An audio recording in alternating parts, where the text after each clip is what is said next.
Alright, we are back. So this guy here is up and running and operational for our whatchamacallit, our circuit card and steel ingot manufacturing. We'll do a quick little button-up job here, just clean up some, fill up some holes. But then, instead of going for the motor, stator, rotor thing, we're just gonna take a break from the desert for a while. It's hot out here, so we're gonna go to the coast and do some work on our. We're gonna do a rework on our some oil refinery stuff for no other reason than because I can. All right, so we're gonna drop off some stuff here. Let me grab some more stuff out of here and drop off some. Figure out what each of these go into. So sheets going there, and then concrete for the moment we go in here, and then that we go in here, and nothing goes in that one, nothing goes in that one. Rotors and motors and case beams we go in here.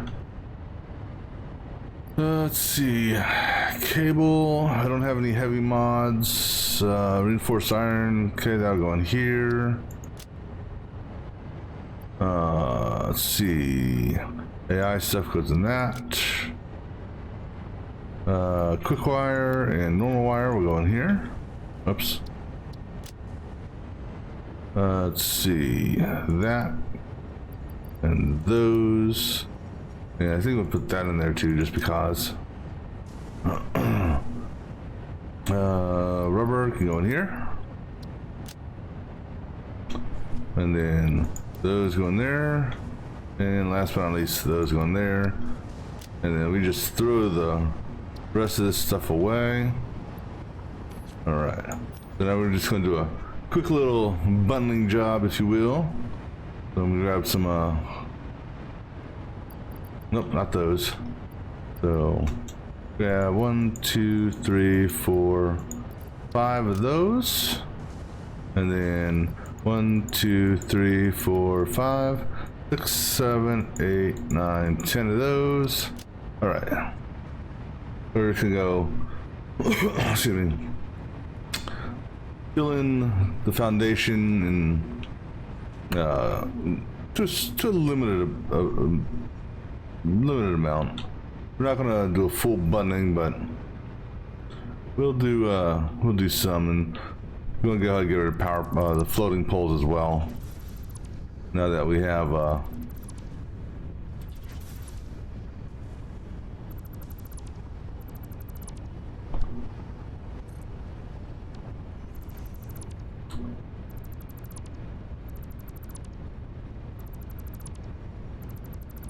so I'll get an initial lid, if you will, put on part of this.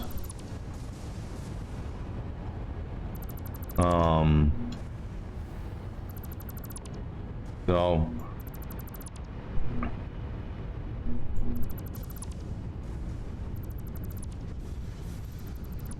let's be very careful here. Oh, you know what? I forgot about something here, because these things may. There's a little cork out there, so they may have an issue here. So let me take off my jetpack for a second, or take off the hover for a second, because they could accidentally idle out. I don't know. All right, let's go ahead and clean this up over here. Get rid of this set of poles here carefully. And then what we're gonna do, and so I have to see what's needed for it. But we're gonna upgrade some things to Mark III miners over on the other side of the map. Possibly over to a final overclock on some things. And I think we may convert. We're going to do one of two things. We're either going to A, convert our fuel generators to turbo fuel, or we're going to convert it to use diluted fuel. Because apparently you can actually get more fuel, or you can get more fuel generators up and running with diluted fuel than you can with normal fuel. So we're going to do one of two things. All right, so let's go ahead and put cap this guy off here.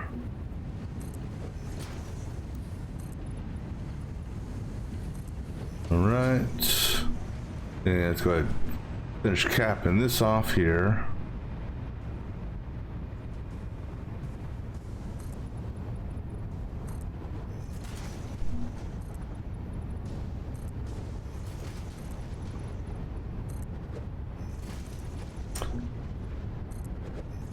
And there's also something I want to do with the, I don't know, just I have an inclination that I want to move fuel in a train. I don't know why.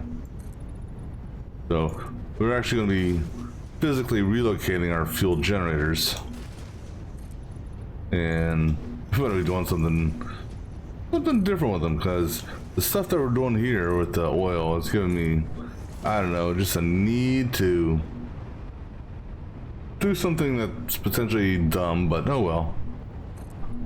I'm going to fill that one in. And go ahead and fill that in if I can.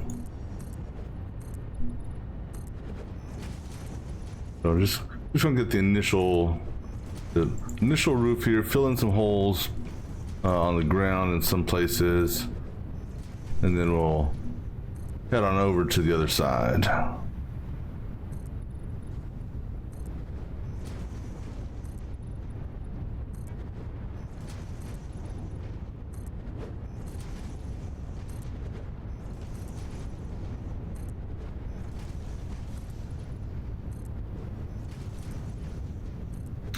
And I don't have any drones set up over here, but I may. Well, we will in the long run, but maybe not today. Because I got all those steel ingots being made, so I'm gonna need to do something with that steel, right? All right, go ahead and we're just gonna square this one off.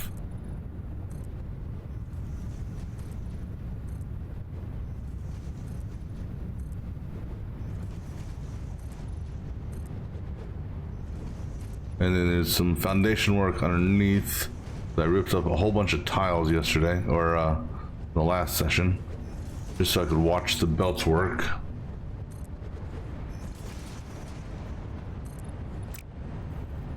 There's one that I can fill in. So we'll let this thing continue going off and, excuse me, building the circuit cards, and oh Nelly, we'll let it continue building circuit cards and steel ingots.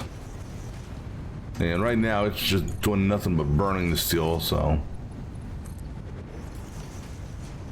because I underestimated the rate at which it was going to create the ingots, which is actually kind of a good thing to a certain extent.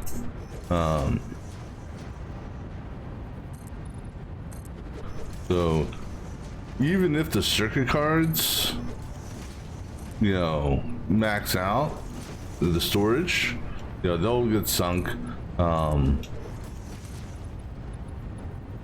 then we'll potentially use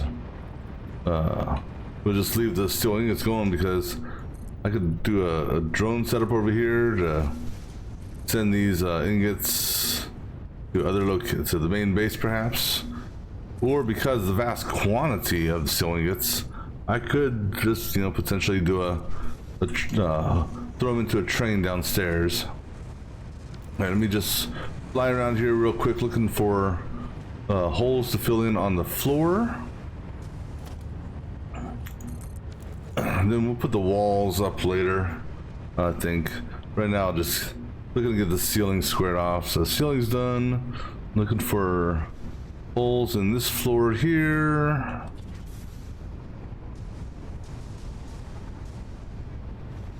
And then I'm gonna have to, I'm gonna need to figure out my whole catwalk system in order to get from level to level, you know, on foot, because, you know, in the event that we have a power outage, which you never know, you're gonna need to be able to get down, or up and down, to the different levels.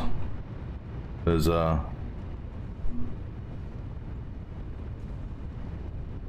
granted, having a power outage, well, you know, if we got a power outage and we're hovering, yeah, we're gonna need a way to safely get down.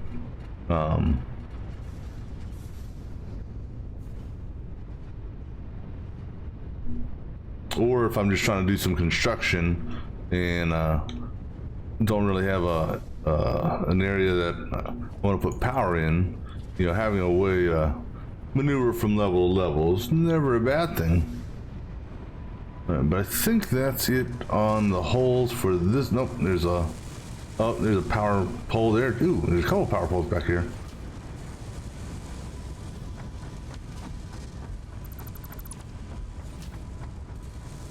Get rid of these last bit of orphan power poles, because those were set up for, what do you call it? So I could float and glide and all that.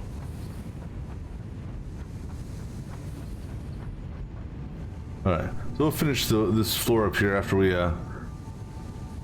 later on, depending on you know, because yeah, we'll just do it later on. All right, we're going to fill that one in for the moment. I'm going to keep this one open just because it's currently my train access port. All right, so we're going to go ahead and drop off our materials. Oh, let me just find out what's needed for the Mark IIIs.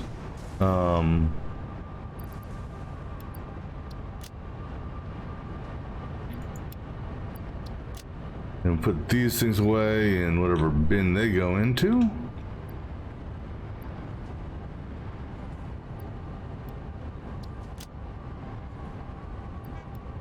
I think the cable was actually back here, wasn't it? Yeah. Alright, so what is a Mark III miner require? Not a minter, a miner. So this, no problem, no problem, no problem, no problem.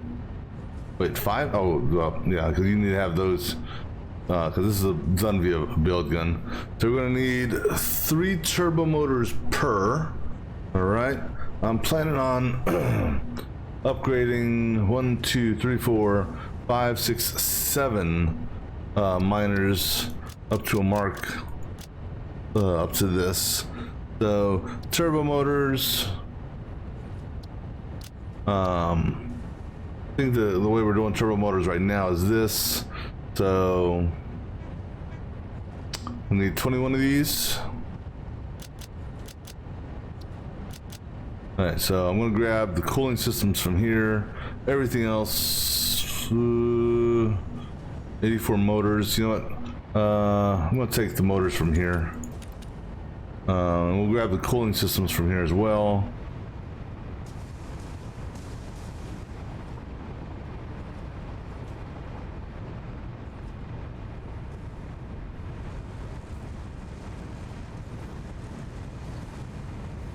And radio control unit, I can get that on the other side. I got a container full of rubber. We can grab that from here as well. Because what we'll do is we'll get over back to the other side and have our manufacturer make these for us while we wait. So I need, how many of these? 1 stack. Okay.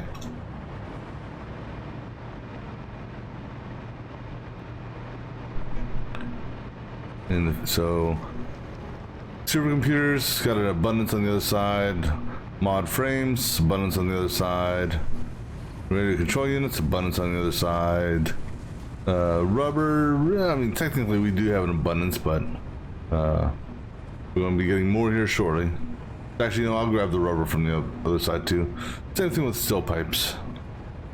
Alright, so let's go ahead and take this back to the main base.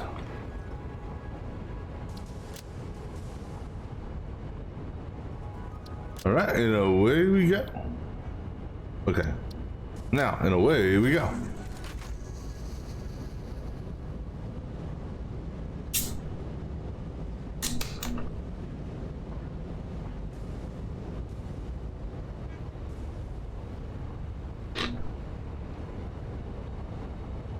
Just waiting for one of the trains that has a reservation to clear the station.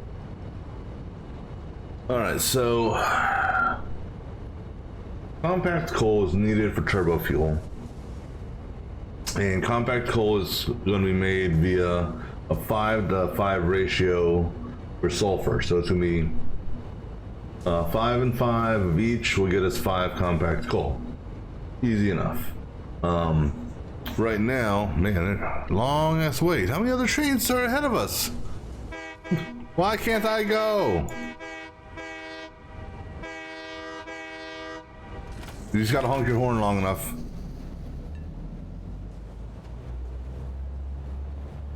Anyhow, so it's a 5:5 ratio, or 1:1 ratio, I should say.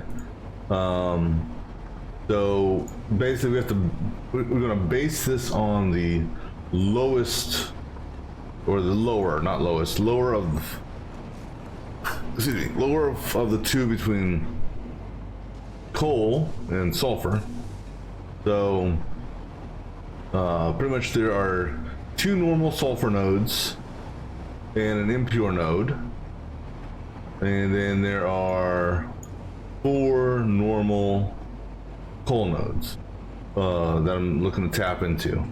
So we're gonna essentially bring all of those up to a Mark III miner and pretty much triple overclock all of them, just to get the most bang for our buck. Right now the sulfur is being used, both sulfur and the coal, excuse me, are being used in part of the nuclear power plant. The sulfur is being used to make sulfuric acid, and the coal is being used somewhat in the refinement of what's that called? Steel beams or steel pipes, or something like that. So we're gonna essentially upgrade the Mark II to the Mark IIIs, which will literally double their current production level or mining level, and then all of those items are already overclocked to level 2. So we're just going to go ahead and finish overclocking them all the way up to level 3, which would give us a grand total. Let me see here. So I'll go to 480. So that'll do 600 per 600 coal per node. So that'll be a total of, and we're only going to take 2 of those. So 600, so we'll have 1200 coal available to us at the high. Then the sulfur, when we bring it all the way up, that'll be 480, 600, 600, and then that guy there goes to 240, 300. So 66 and 3, which is 1500. But half that, or 600 of that, 600 of that sulfur is reserved. So we're actually going to have, what's that, 900 sulfur available to us.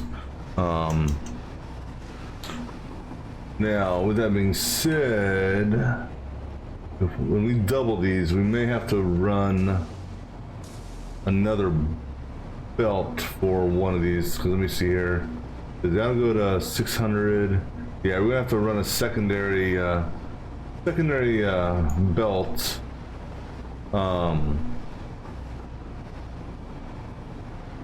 because it's going to exceed the belt limitation because of how it's currently being done.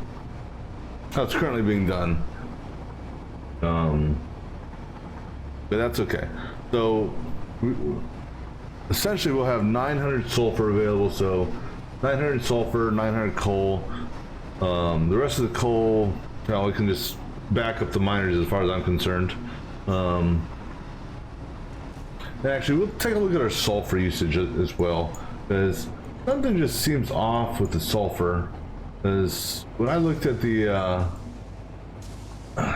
looking at the online map, it looks like we're actually over on sulfur. I'm gonna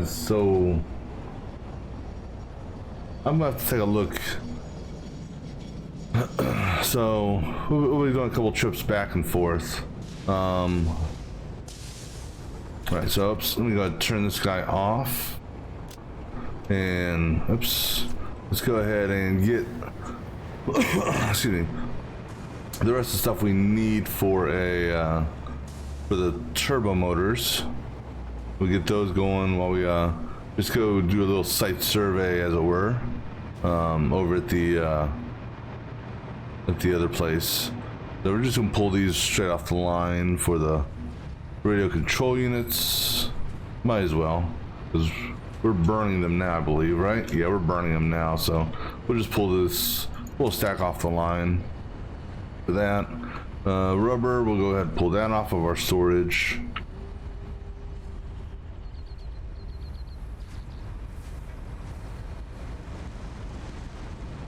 So we need basically a couple stacks of this.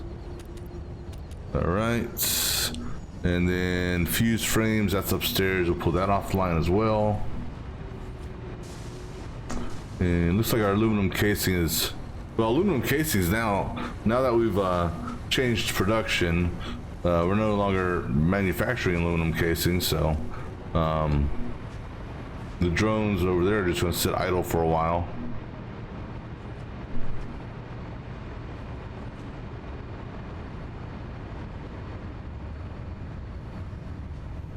We'll grab a stack here, or two. Then supercomputers are up there. We will eventually get to the point where we set up an assembly line for the turbo motors, but I haven't decided on which no kidding recipe to use. Actually, I didn't make extra turbo motors, did I? I actually may have.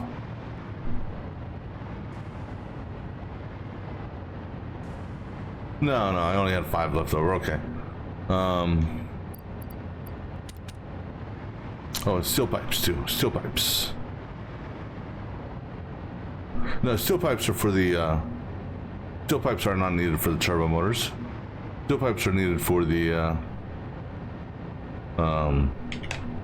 Steel pipes are needed for the whatchamacallit, Mark III miners. Hello, doggos. Oh, sorry. Let me change to this something else so I don't accidentally kill you guys. All right, what do we set up for? Turbo motors, perfect. Okay. So let's go ahead and let me do my splits so I don't need a. I don't want to overfeed the machine here. So supercomputers 35. Okay. So we did that. Fuse modular frames is gonna be 70. So cut that back, or yeah, the 50 and a 20. The cooling systems is 84.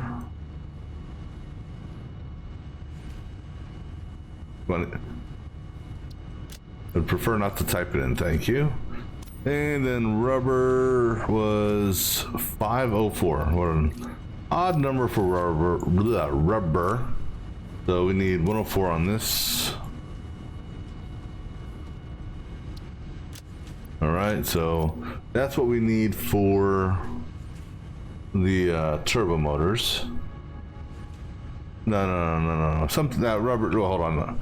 No, the turbo motors need motors.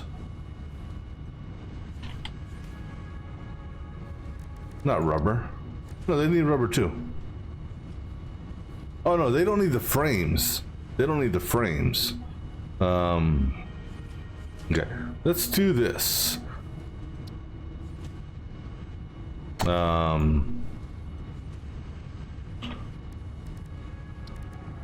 Let me remove this from the to-do list.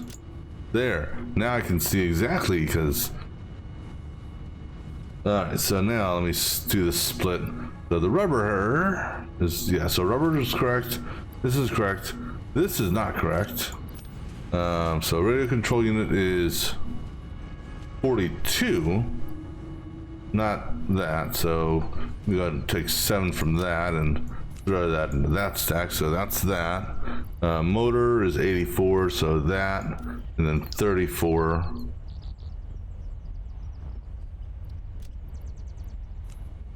So it gives 84. This here is not used for this. Okay, so this is what I need. 42, check. Cooling systems, check. Motors, check. Okay, there we go. Now that's better. Right, so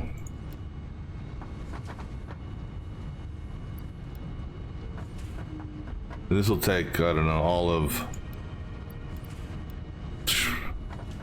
for 21 of these, maybe 5 minutes. All right, so while that's crunching that out, let's go for a little trip to the other side and just do a little survey of our storage unit. So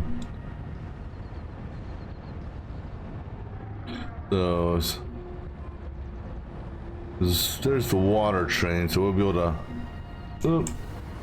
able to catch a ride on that if there's not another train here leaving.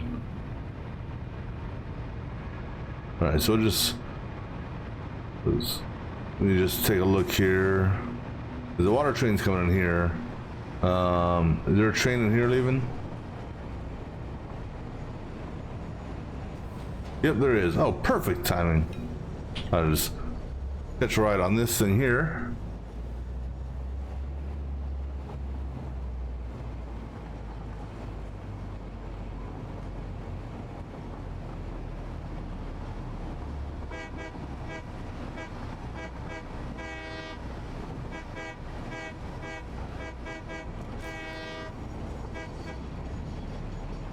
I also need to button that guy up down there.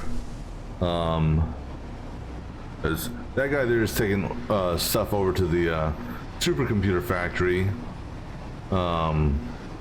which is probably backed up by now. I'm just trying to look here.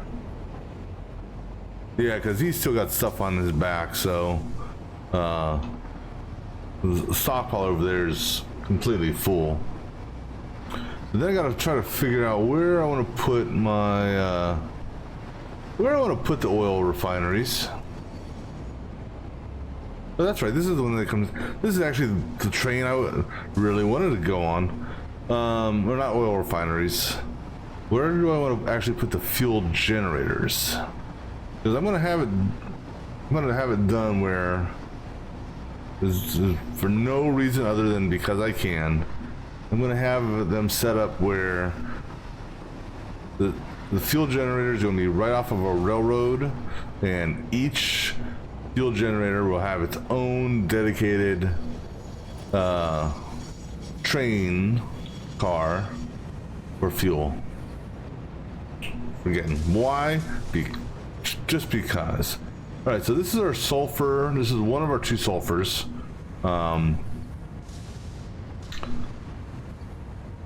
And they're both, I mean, can't be any more jam-packed. And then our coal is roughly the same-ish, sort of. Basically, we're not nearly using. Why are you going way the hell? I don't understand that. There's nothing in your way, so why are you going to ascend all the way up there to transport stuff? Yeah, I'm just a little baffled on that. And then you're gonna turn around and descend and take off. Yeah, I just kind of find that amusing, but All right, let the autosave finish, and so it can unfreeze me. Come on, autosave. I'd like to see, give me a progress bar on my save just so I can see how far it is. All right, so these things here supposedly, and these things are, oh, that's why, because we're overproducing sulfuric acid. That's why we're idle. Hold on. We're overproducing sulfuric acid? How are we overproducing sulfuric acid? So without getting too close to the radiation zone, just because I don't really want to look at a hazmat suit thing. All right, so each we have 1, 2, 3, 4, 5, 6, 7, 8, 9, 10, 11, 12. We have 12 blenders right here. Each one of them uses 60 sulfuric acid. So 12 times 60 is 720, right? So then we have 1, 2, 3, 4, 5, 6, 7, 8, 9, 10, 11, 12. 12 of these putting out 50. So, which is technically, no, hold on, sorry. Yeah, we got 12 over there. 1, 2, 3, 4, 5, 6, 7, 8, 9, 10, 11, 12. That can't be right.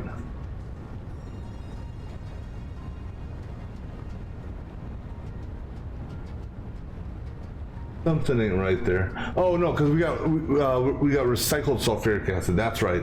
Sulfuric acid is being recycled in the system. So each one of those 12 recycles 15. So that's 180, and then 180, and then the 12 by 50 is 600 plus 180 gives us 780.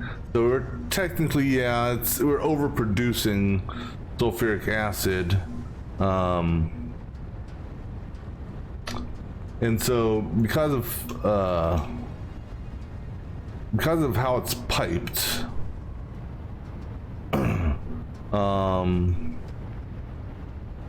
or how I set up the recycling, I don't remember exactly, but these things here, I'm gonna risk my life to go take a look here. Like, so we don't have I'm just gonna do a quick thing here. I'll zap myself with health here in a second, because this area here is a major pain in the butt to navigate on foot, just because of all the belts and shit like that.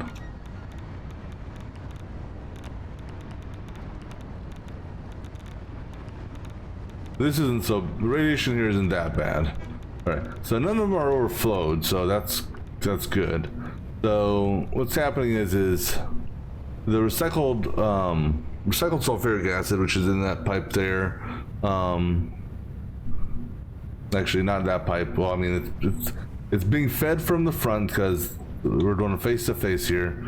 So the recycled acid is all being tied together and is coming into here, that junction there, and that junction there.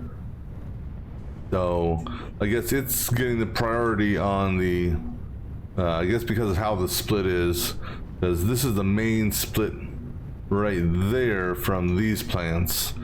So as a result, some of these are fully operational, but I think the ones on the back edges, 51% there, 52, 91. I would imagine it's going to be something similar on this side. The outside edges are going to be at a lower rate. Nope. Interestingly enough. But you know what? That's okay. And let me just, because none of these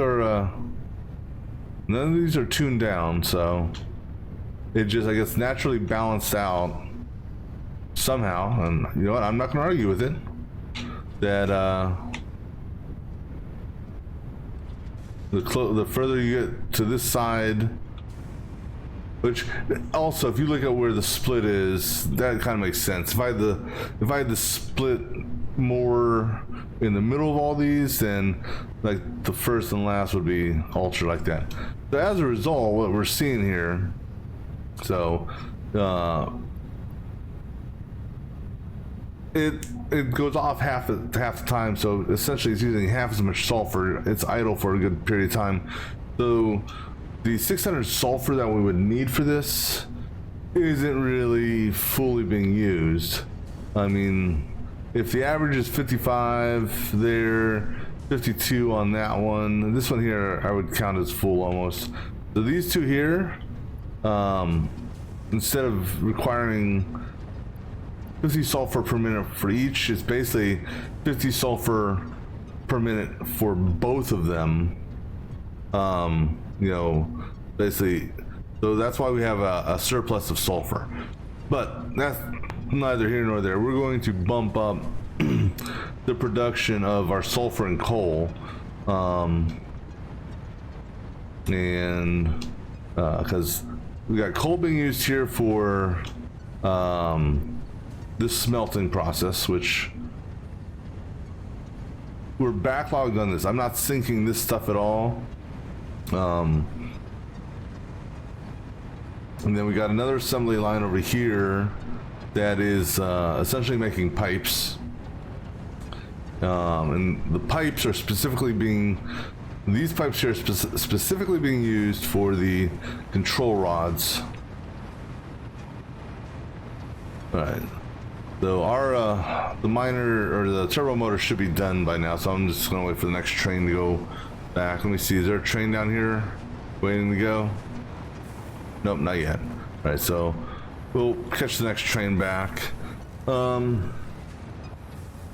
now, what I may end up, actually, what I will end up doing, most likely, just because it's going to be at the same location, we're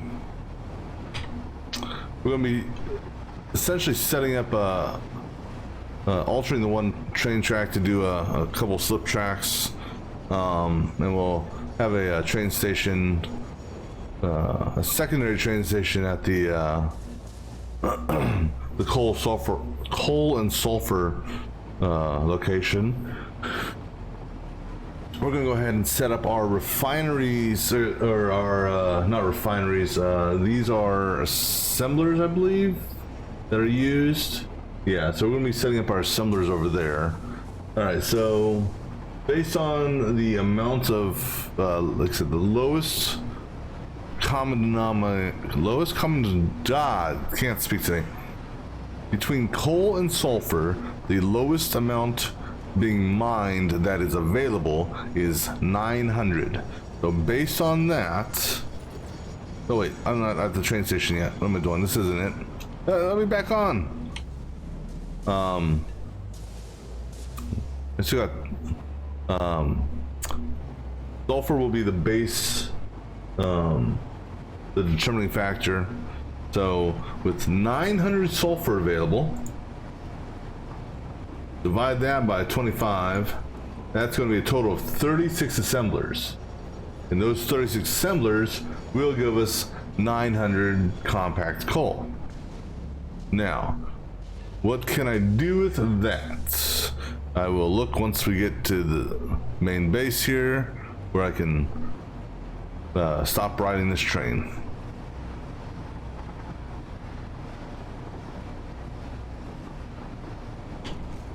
Get out, get out. Jesus. Alright, so with 900 compact coal, if we mix that 900 with 37.5, actually, so no, 900 compact coal. But now there's two ways to do this. I think the cheaper way will be just a straight compact coal to heavy oil residue. versus using fuel and sulfur, you know, the turbo blend fuel. All right, so the 900. Okay, so let me jot some of this down here. So 900 compact coal via 30. So that's gonna be 36 assemblers. And 36 assemblers are gonna do 900 coal and 900 sulfur, and that will give us 900 compact coal. Now that 900 compact coal will go into a refinery, and let's see, so 900, divide that by 30, so that will go into a total of 30 refineries.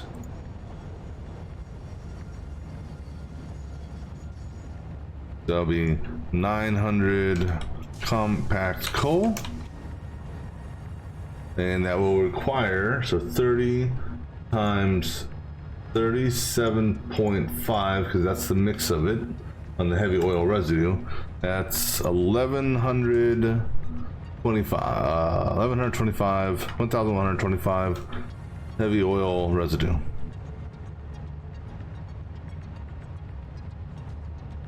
All right.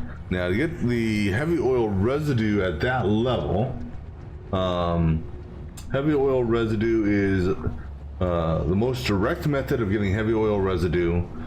For the highest amount we can get is going to be 30 crude to 40 heavy oil residue. So if we take 1125, which is the minimum amount, divide that by 40, that will require 28.125. Now in this case, we actually want to bump that up to the next level. So that'll be require 29 refineries for the heavy oil. 29 refineries doing so you go to 29, so 29 times 40, so we're looking at 1160 on heavy oil. And actually that's the output. We also have a byproduct that we get from that as well. So 29 by 20, we'll get 580 polyres, which we can use for something else. You can make plastic or rubber or who knows. Right. In order to get that amount of heavy oil, 29 times 30 again is 870. So we're going to need a total of 870 crude oil. Now, crude oil doesn't naturally come in that ratio. So 870.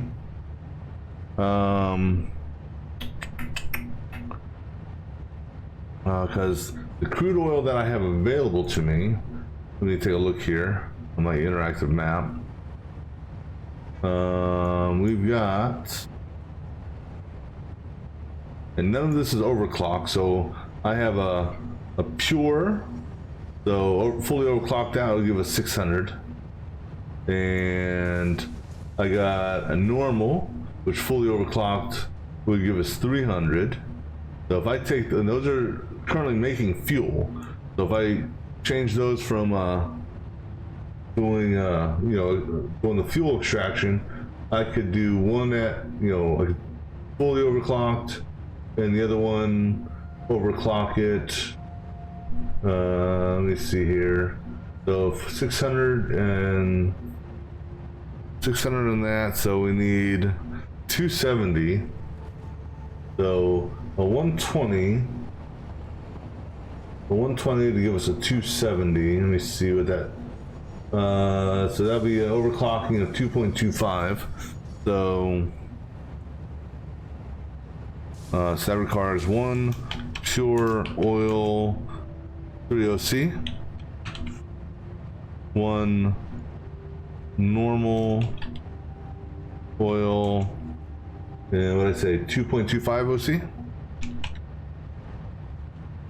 All right, so that there would give us exactly 870. No, wait, 870, right? So I 120. We need 270. Yep. So 2.25. So that would give us exactly what we need, because the normal, which is 240. Triple overclock would give us 600, 7870. Okay, so that there. Now, how much? Now the big question is, how much fuel would all of this make?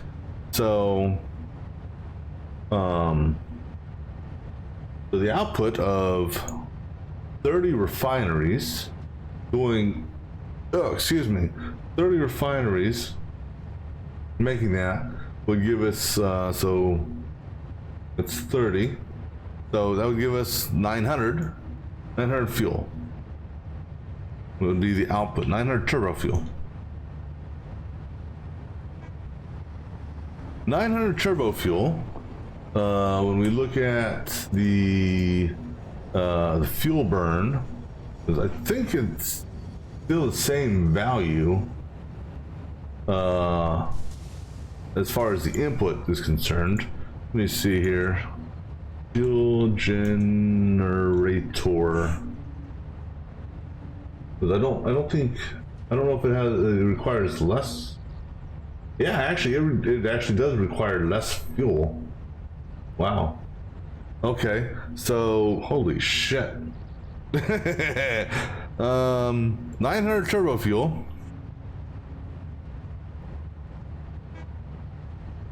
Will give us a burn time of 13.3 seconds, or 13.333, which is basically 13 and a third seconds. The fuel generator only requires 4.5 of that a minute. So you take 900,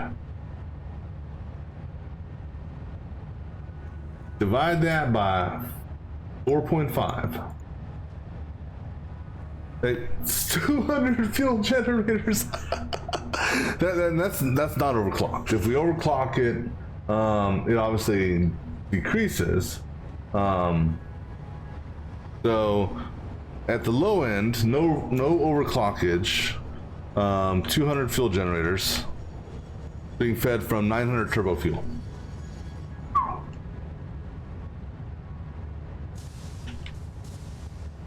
That would be a long ass train. Oh God, I gotta do that. A train 200 cars long to fuel the generators?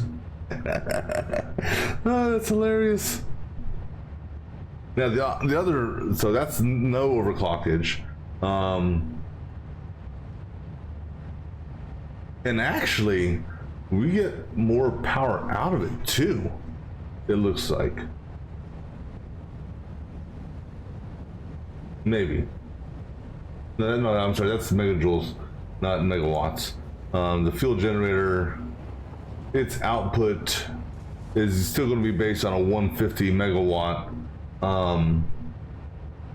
It's a matter of the burn time and the overclocking. So if you overclock it, you'll get more power out of it. But turbo fuel won't give you more power per se, as far as it's not going to give you like 1,000 megawatts coming off of it. It's still going to be the same wattage. It just it'll last longer for a burn. So now, let's just see, for the sake of argument, if we went triple overclock on the fuel generators, which I wouldn't do that because I don't have the slugs to do this. But if we triple overclocked it, and we take our 900, and triple overclock would require 9.1 things a minute. Oops, 900 divided by 9.1. That's still 98 fuel generators. Oh my God. I don't know if I want to do something that's Holy shit. So now, also, so what does that give us power-wise? Well, each fuel generator, like I said, does 150 watts. So 150 times 200, that's 30,000 right there. 30,000 power. 30,000 power is that's a good amount of power. I mean, that's the equivalent of, you know, what is that? How many is that? That's the equivalent of 12 nuclear power plants. Yeah, let me just see here. How much power am I using right now?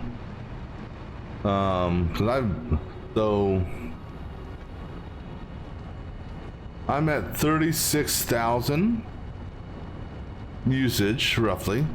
We'll round up, say 37,000. Of this production limit here, of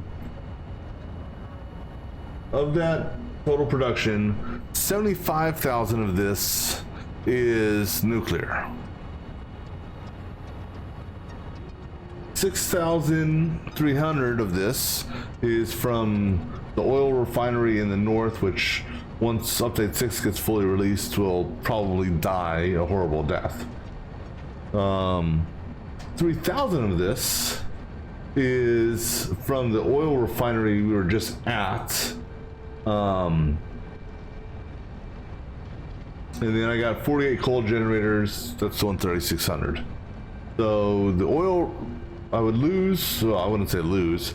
Basically, I would go from 3,100 to 30,000 just from the oil that's not even all of it, from some of the oil that I'm using currently to make gas. So holy crapola. That makes me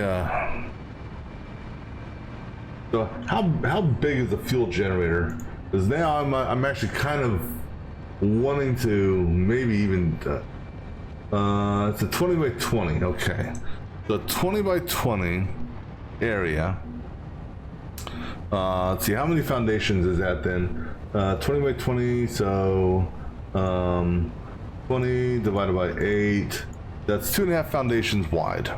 All right, so then imagine, if you will, 2.5 foundations wide for one, then multiply that by 200, so 500 foundations. That doesn't seem, oh no, that doesn't really seem that long. 500 foundations long? I mean, you know, when I'm throwing out actually that is quite long. Let me look at the interactive map here and get a kind of a gauge of how long 500 foundations is in length. Do I have? Let's see. You know, let's use that train station. There's a straightaway train station that I have. So measuring tool, measure from there.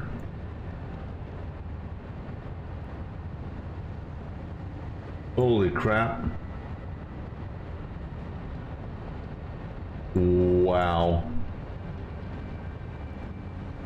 Okay, we can't do that. That would be I can't even get a length on the map. 500 foundations is a lot of foundations. I mean, that's essentially 500 foundations is 4 kilometers of foundations. The map itself, how big is the map itself? I'm just out of curiosity. The playable area. Let's see, what is the playable area? I thought it had a list here.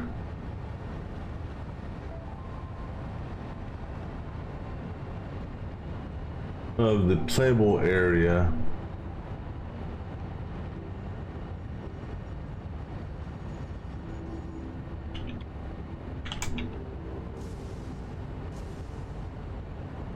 Okay, maybe the word is world. Okay, well, the landmass is 5.4 kilometers by 5.4 kilometers. So if you were to stretch out 200 fuel generators in a line, it would literally cross the majority of the map. So I don't think that's, you know, I don't think that's something we could do. So 200 is you gotta. So now I'm having a lot of second thoughts on this now, because I do want to have a power factory set up for something like this, but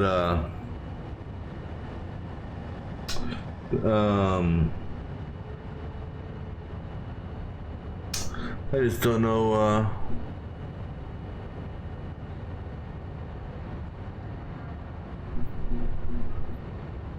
We could do a 15 by 15 grid roughly.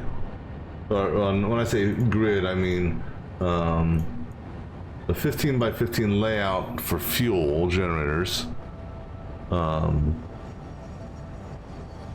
Because fuel generators, I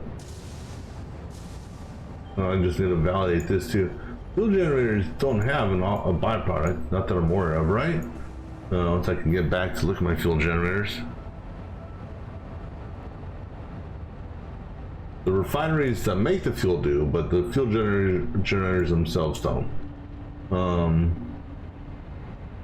So if we wanted to do a 15 by 15 farm, so let's just say for the sake of argument, a 15 by 15 farm, 15 times 2.5.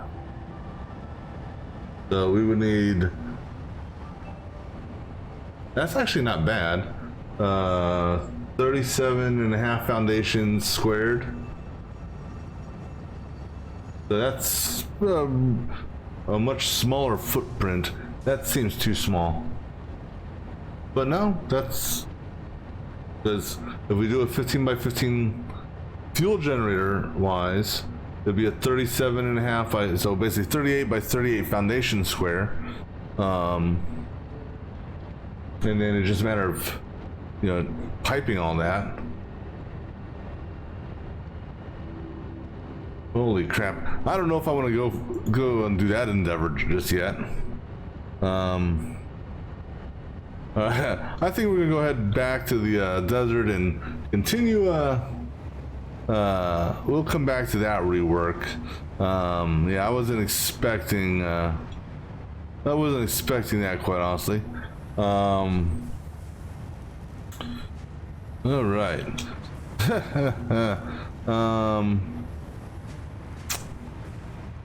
Because I would like to clean up the fuel generators over there in the refinery. Because one advantage of going to turbo fuel and using the heavy oil residue, well, actually, so there's another option we can do. Well, without going to turbo fuel, there's another option for fuel, which is the diluted fuel, which is basically the heavy oil residue and water. Water's free, right? So, and the heavy oil residue is, you know, again, the 30 in, 40 out, and then it's a 30 oil residue, 60 water. But you got to package that, so that's got to go into a blender. And then on the other side, you have to unpackage it in order for it to be effective. So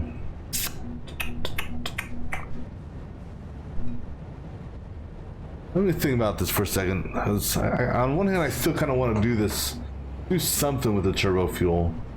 Maybe not go crazy and go to 200, but you know, we're gonna do something here with that. Because even if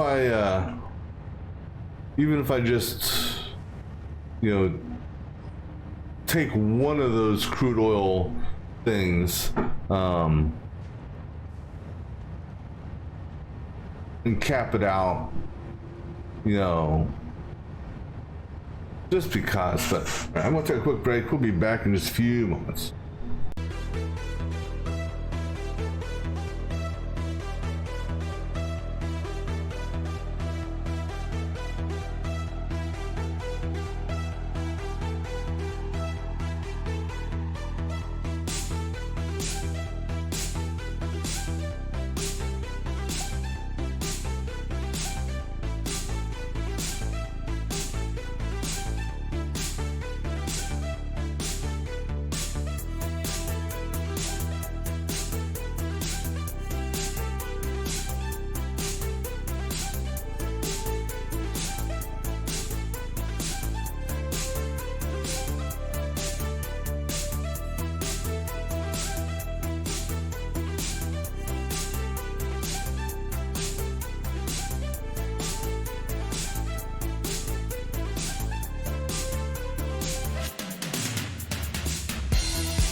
Okay, I have an idea. So, granted, Update 6 is not going to be coming to early access or final release or whatever version I'm playing for the immediate future. It will eventually be coming, and when it does, my oil and power up north are going bye-bye. So what I can do is I've got a total of 63 fuel generators operating between my first and second oil refinery. I can do a turbo fuel solution for that set there. And go backwards from there. So each fuel generator. So with that being said, the fuel generator. Let me go back to that page on the wiki. So 4.5 is what a fuel generator needs on turbo fuel. So if I do 4.5 times 63, that's 283 turbo fuel that I'll need. Really not that much, considering 283 and a half. So what's the next number? Let me see what 64 is. 64 times 4.5.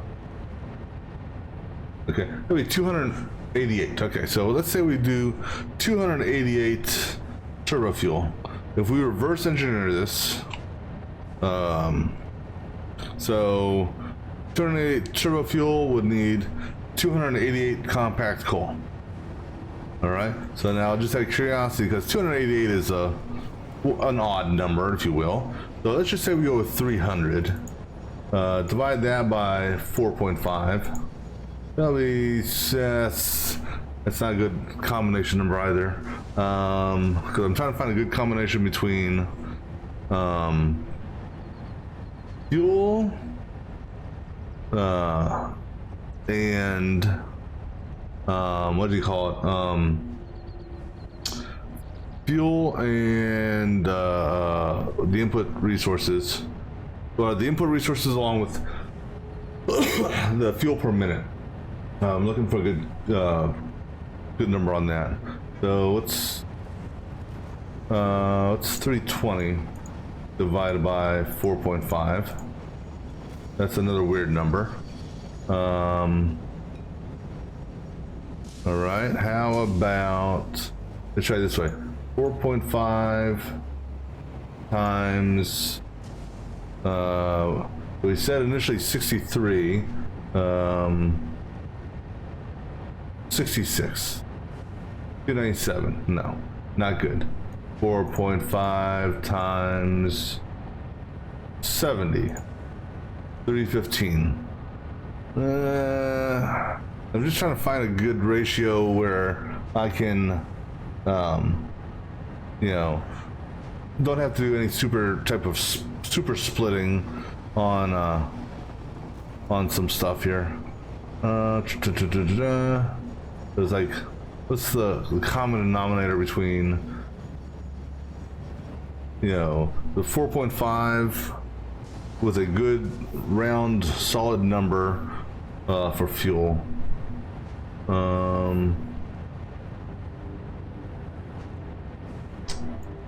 Let's see, 4.5. It's got to be an even number, otherwise we're going to have a 68 times 4.5.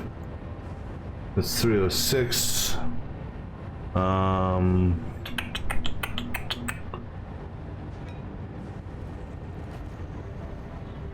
Plus 9, plus 9, plus 9, plus 9.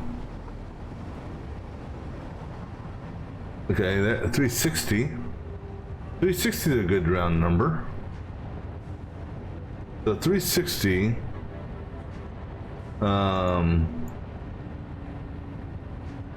will be 80.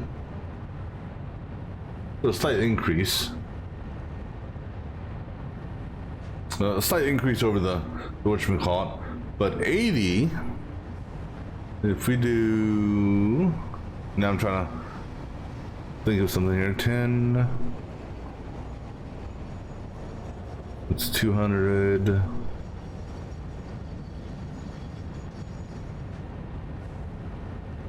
I'm just, now I'm trying to figure out the layout of 80 of the 80 fuel generators. So 2 rows of 40. No.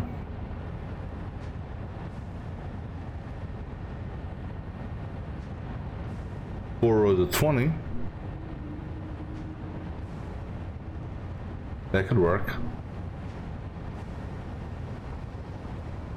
And then, because each one 4.5, so 4 rows of 20.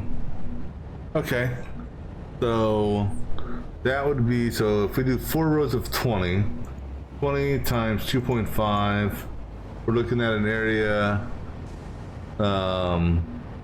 50 foundations wide, and then by however many deep,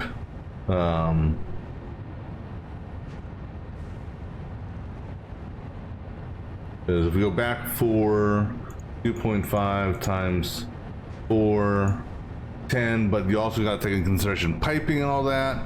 So talking about probably like a 50 by 30, maybe a 50 by 30 area in foundations. So 50 by 30 could be doable. And right there is a path I could use up there. Now the question is where to put the generators. Plus, like I said, I do want to do a train to this damn thing. And so I gotta figure out an area where essentially we're going to do a couple trains, really. One train to take the oil to a refinery section to make the stuff with compact coal, and then another train that's going to basically be used to feed the generators. So where do I want to set that up at? That's the next question. Because the area, even if we do, let's say, a 50 by 50 area, that's a relatively, 50 by 50 is a decent square footage, but it's not that long compared to the 200 fuel generators, which goes 4 kilometers. So I'm just looking at the interactive map here to see where I could do something like this. Yeah,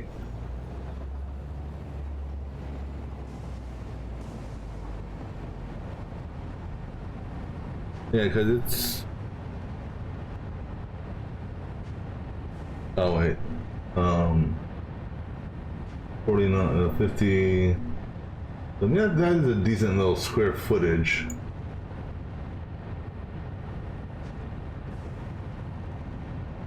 I need a good square area. Now I could build this over the desert, which are the western desert, because there's some areas over in the western desert I could put this in.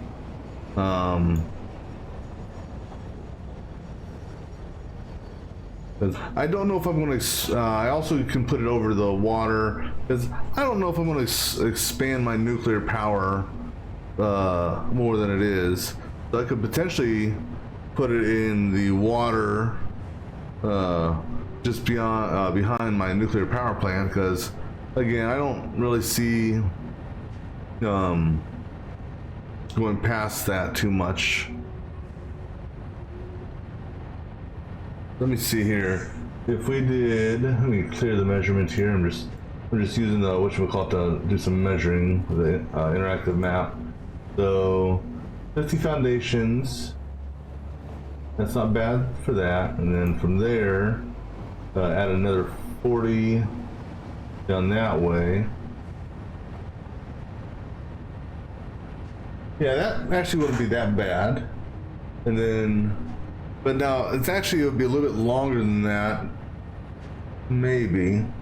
No, because See, that's a bad thing. It's the train station. The train station is a is too wide, you know, and the whatchamacallit is 2.5 wide. So there's an offset on those, and the empty track for a train is also too wide. So the train stations would be more compacted together, versus the 'cause let's say we went with 20 if we do the 20x4 on the fuel generators, you know, that takes up 50 foundations, whereas the train station for that would take up 40 foundations. So it would just, some of the piping would be a little bit would definitely run a little bit differently. Plus the piping is going to be interesting as it is, just because of the fuel generator would actually be slightly elevated, because the pipes would go underneath, which actually would make things a lot easier. So all right, so I think that's, what the hell, let's go ahead and go get some concrete and find concrete and iron plates, and let's go build a foundation roughly 50 by 50, you know, actually a little bit more than 50 by 50, because I need room on, you know, so we'll do like 60 by 50. Let's go ahead and what do I have on me? Okay, let me go ahead and put these in the bank for the moment, or put these in a storage unit for the moment for the stuff I have on me. Actually, no, the stuff I have on me, because we never actually went shopping for the other stuff for the miner, did we? Actually, yeah, we did.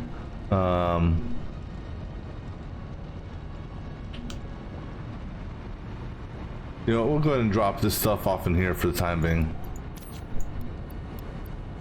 We'll come back and grab it as needed. So this is where they need a boat, since I'm going over the water to do this foundation work. So we're gonna grab, if you figure, let me just see here. So we said about a 60 by 50, so 3,000 foundations worth, roughly. Okay. So let me do this. Foundations, 3,000 worth, roughly. So let's do 3,200 worth. And let me go ahead and get rid of these turbo motors. All right, so that's what we need to take with us. 6,400, which is not quite all of this.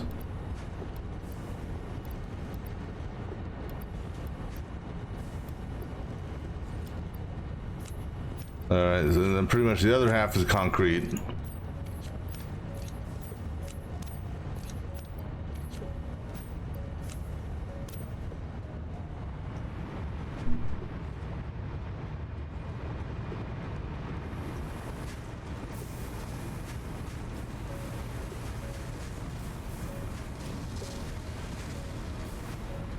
And then what this is going to allow us to do also, since we're going to reduce this to now, what do we say? We're doing 360. So 360, right? 4.5. Oops, damn it. 360 divided by 4.5. Yeah, so we're doing 80. Since we're doing 360 on that, that's going to reduce the amount of actual oil, heavy oil residue we need. So we can then use the other oil refinery that I was going to tap into. I could use that for what do you call it? Plastic and or rubber, or you know, who knows what.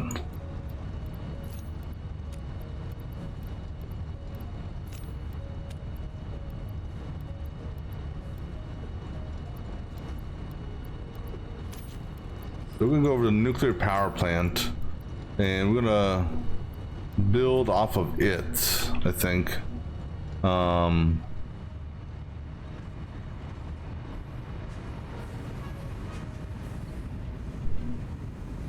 like I said, I gotta just the one challenge,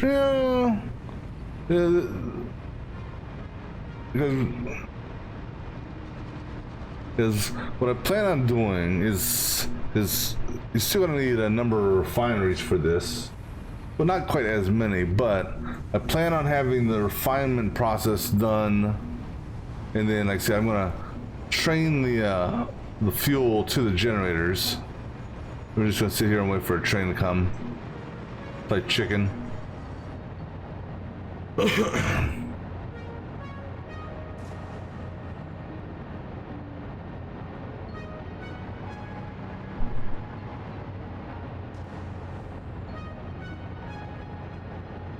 Alright, so this is gonna be the next train that leaves. That's the no, that's not the water train. That's gotta be that train. Hope it's that train, otherwise it's going to go to head-on collision. So is the water train not here? He just honked his horn, so he's going next.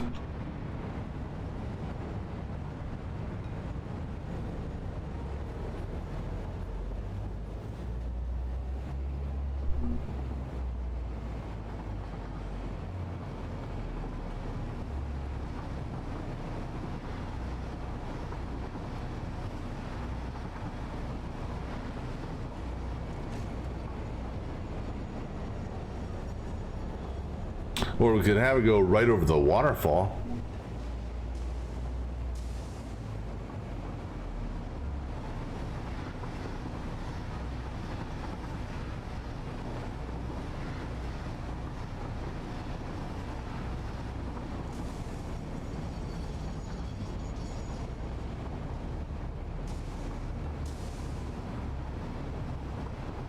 Because what I'm looking at is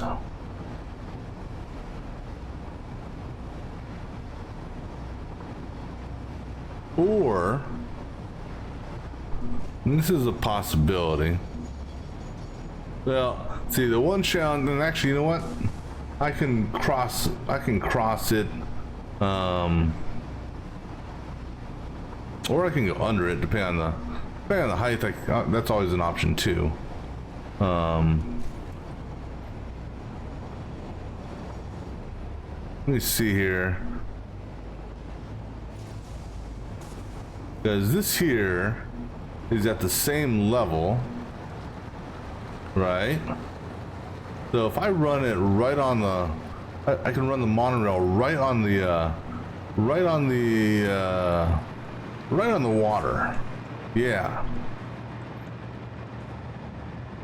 And essentially, I don't know, but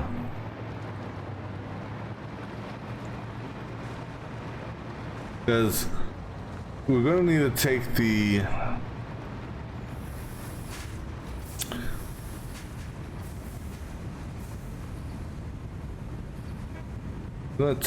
coal and sulfur,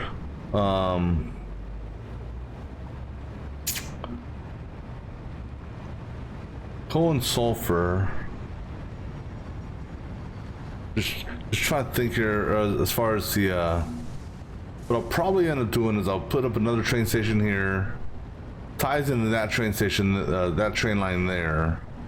I'll do a series of slip tracks between here and the far end station, and then we'll build another train station up there, and then that train station, or we're not dealing with that much stuff here.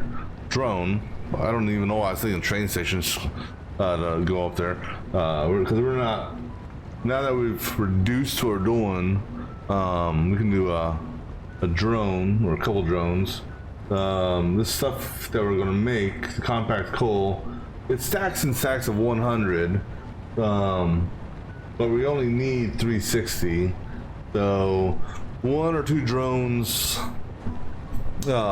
tops can bring it down. Then we have it. processed over there. We changed the refinement process, and then for no reason other than because I can, I'll have a train station, low level. I mean, like really low level, on the water low. Train station with 20 cars. We'll go out and go feed the fuel generator setup, and then come back, basically just go back and forth, for no other reason than because I can. All right, so we're gonna get nuked here for a minute, because we're gonna use the nuclear power plant foundation as our alignment base.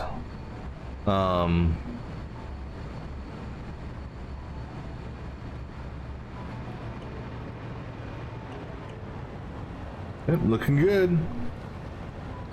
So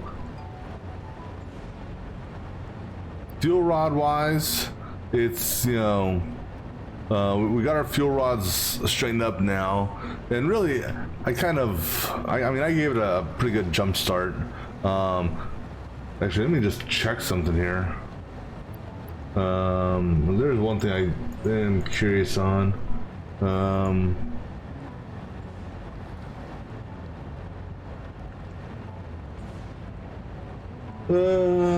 What is the stack size? Oh, excuse me. 50, okay. So I didn't know if it was a 25 or 50.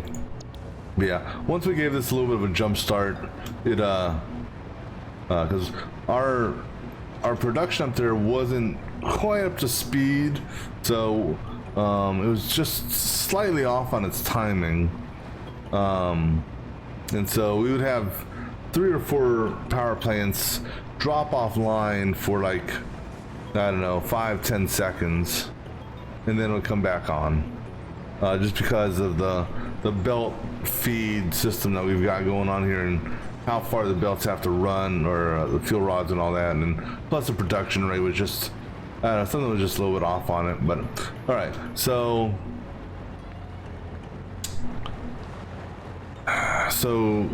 you know, do I want to do it here? So this is one option, is we do it here. Let me look at my interactive map again and just try to see if there's anywhere else that, you know, you can put it over the waterfall, like you said. Just because, for no other reason than to have it hanging over the waterfall. But I do have rocks out there, so you gotta figure you need this to be a level area.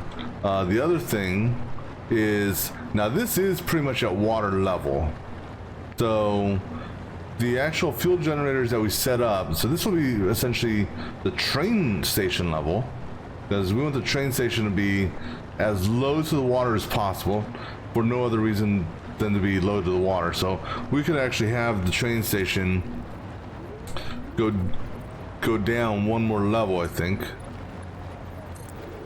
and then it would actually technically, that's technically not in the water. We could, I wonder, you know, we could have the monorail in the water.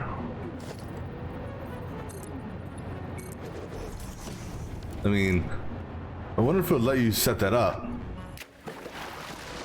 Oh, a water rail.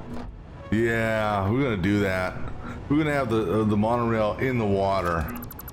Let me just see here. I know I don't have the stuff to build it, but will it still allow it to be built in the water? It can. I mean, hell, I could build it. Well, no, that's invalid aim. But yeah, we'll have it run. We'll have it like skim the water. So, okay, now can I even go deeper in the water? How deep can I go in the water with this thing? So, actually, let's change our zoom mode to vertical.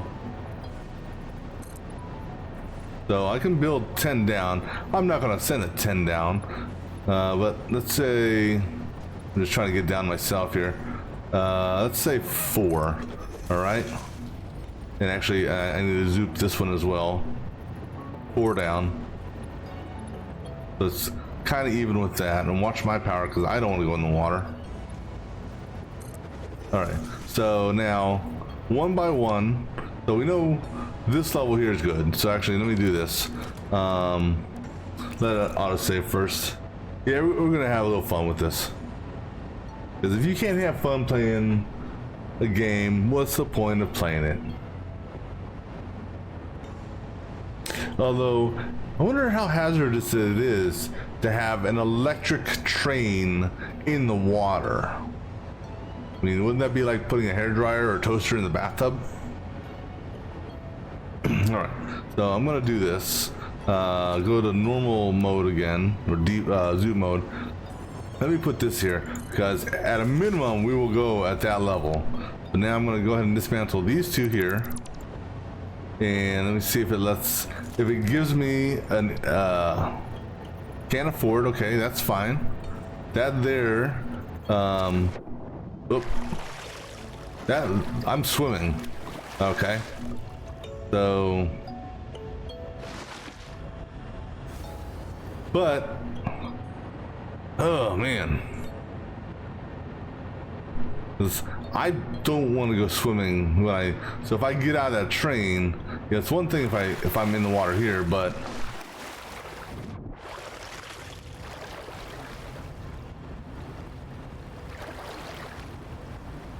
that's tempting though. That's really tempting. Really, really tempting. I don't know.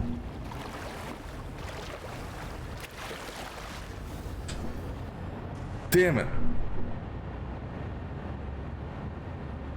So this is, you know what, this is what we're gonna have to do. We're gonna have to do a little test track with this. Just for no other reason than to do a little test track. So what we're gonna do is, we're gonna go and get material enough to make 2 train stations and 2 freight cars, and we're literally gonna we're gonna put the train in the water, and I'm gonna run it back and forth for no other reason than to see what it does. So we'll do it here.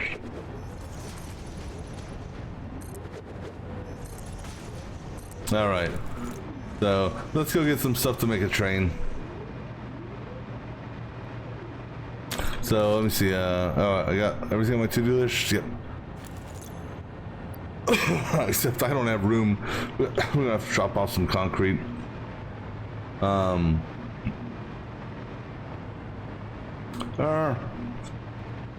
Here, we'll drop off some concrete and iron plates right here.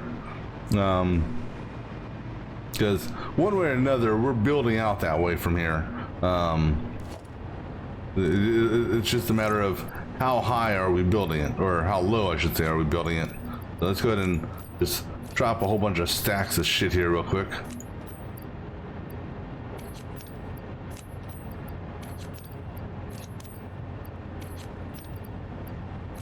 I'm also going to need a power cable connection for that. It's actually one cable will do for that. I don't need any power poles because I can just tie into that. All right, let's go back and get some stuff to make a test track in the water. Just because we can.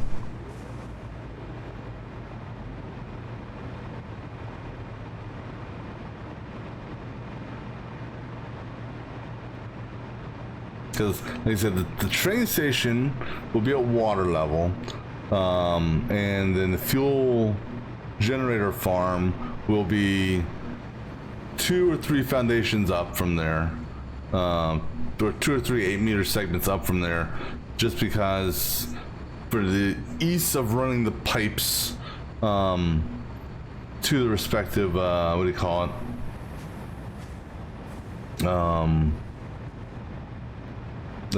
Pipes to the respective fuel generators.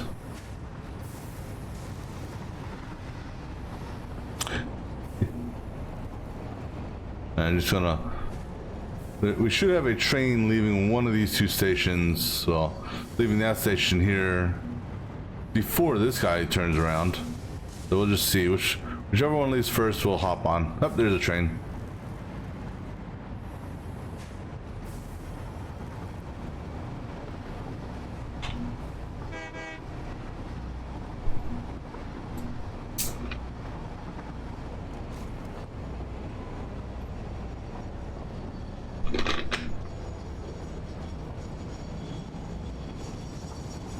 And depending on the height, I actually have another idea for how this could be run. It'd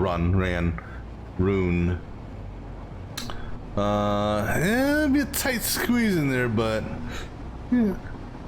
Because the big thing is going to be the train station distance. I mean, you're talking 20 cars. That's an awful long distance, realistically. Much shorter though than the whatchamacallit. But see, I said I can't put it over the waterfall, but I could get close to the waterfall.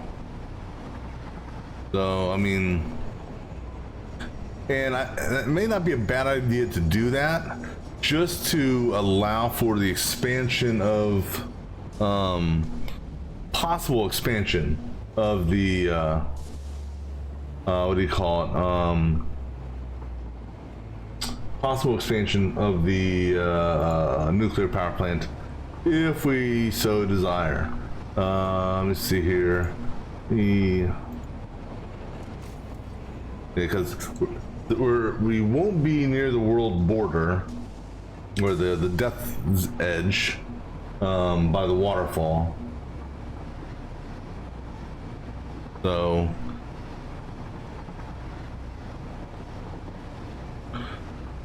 time for some fun. All right, so let's go ahead and grab what are we grabbing here? Not that many things. Oh, and we're also going to need some beams and pipes for train track itself, obviously, because yeah, this is going to be this will be amusing. He said we're just gonna have a little fun before we get back on with our real production stuff over in the desert.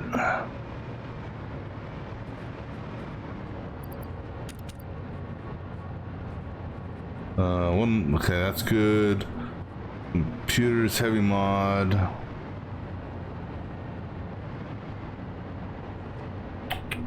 Where's the H's?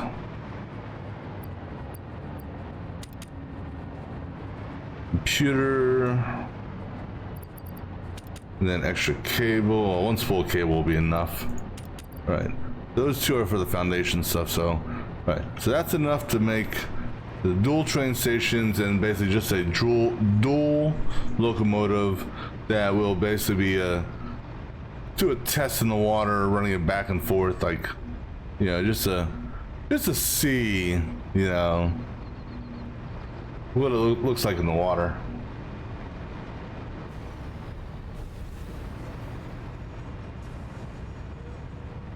Hey, water train, never mind. Oh, you think you're the water? Oh, actually, no, you're not the water train. I was gonna say, I'll give you the water train. All right, we'll just run backwards, and when a train going the other direction comes, we'll hop on it.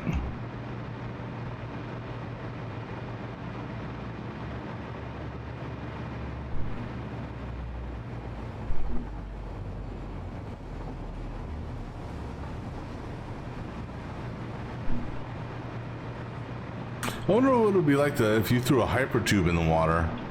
I mean, I know you can go through it, but is there a chance that you would drown?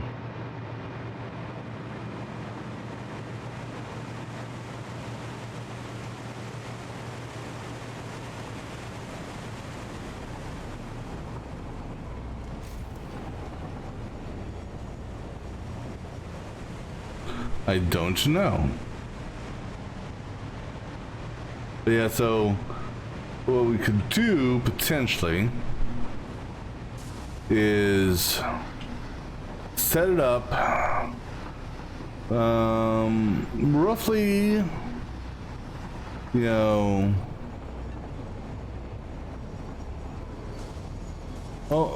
say almost even with the end of this, you know, and going out to that island over there.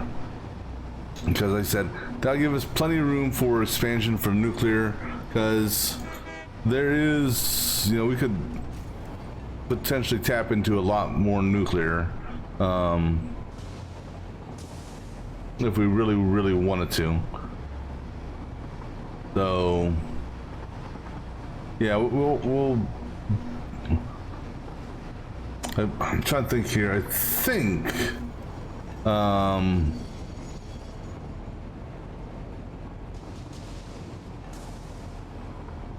I believe, yeah, so I think this foundation was the base for that foundation down there. That was a drone flying overhead. So I want to say this was the base for that foundation. And if that's the case, then this and this will be in the same alignment and elevations and all that. So it's just a matter of, you know, going over there and zooping until we get to the point in the water we want.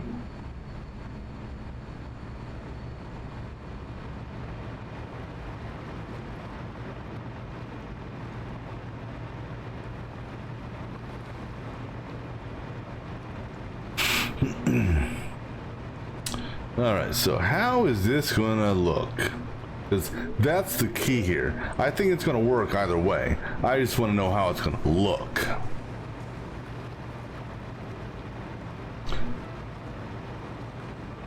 Alright, so we're gonna do one station right here. And now the one issue with doing this is you really can't see very well in the water for placement. That is one issue. All right, and then we'll flip you around, and I'm going to go out until I almost run out of power. I'm just trying to line this up. All right, I think that's lined up. If it's not, this is just a little test anyhow, so it doesn't matter. So this doesn't have to be perfect. All right, so we have our train, and we're gonna do a cable from you to you. Again, purely test.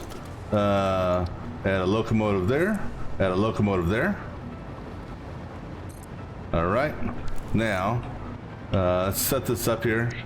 For train, yes, train, your timetable will be go to there and there, okay? All right, go.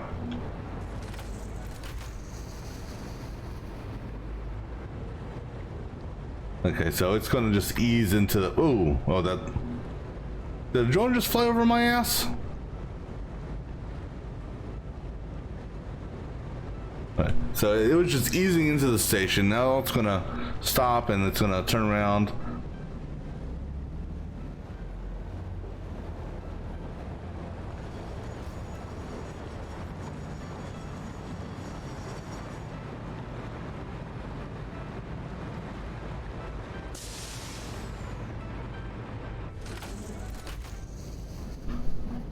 That's just barely above the water line.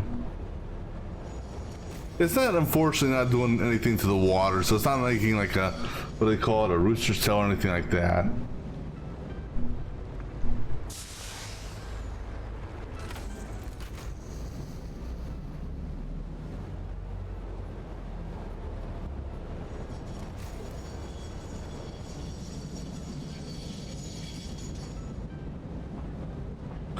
I don't know, I was hoping for just a little bit, I don't know, a little bit more with it. But actually, I think I like that height.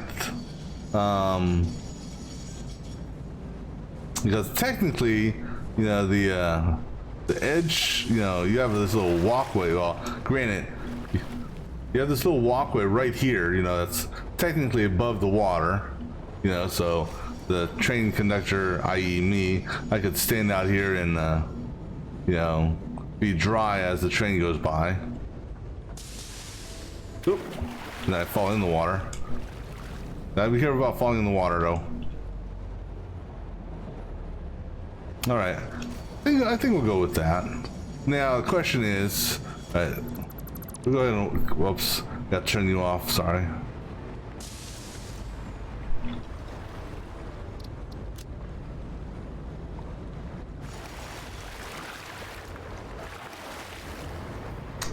Now, the only deal is that little thing there is when you get out, you're swimming. So it's either that level or it's slightly higher, where when I get out, I can walk. And so that level, so let's do this. Let me go ahead and wipe out these trains real quick. And we'll just take a look here at a different train level, or and for the moment, I'm just going to leave the station where it is, but I'm going to do a, I'm going to stack a foundation up here, just to have a secondary foundation to, that the train will go on.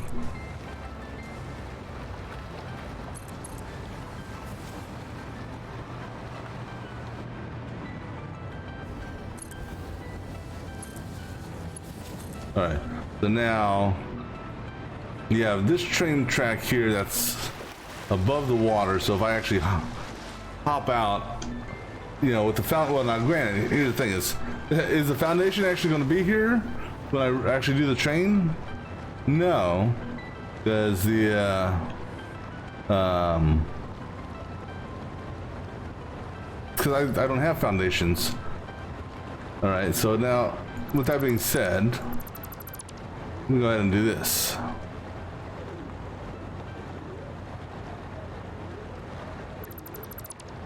Alright, so be careful on this.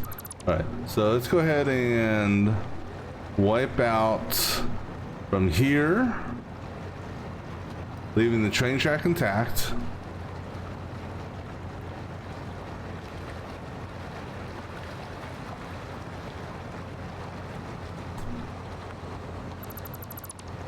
Alright, and then one of these, or two of these, I don't remember which. Okay, so we're going to take off one more, actually we'll take two more from here, two more from there. Okay, because I have a stack set up here just to mess around with.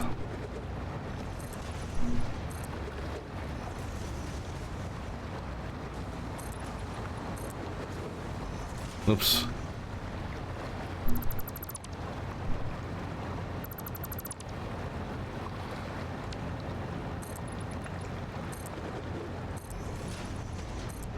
So this will be the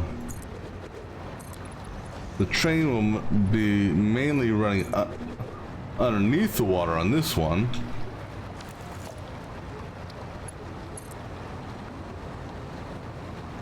So what's the shortest? Okay, so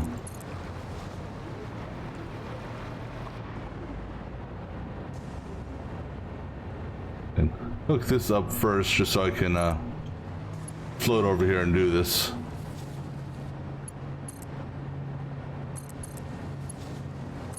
All right. Oh, watch out, power. I hate when the damn thing does that shit.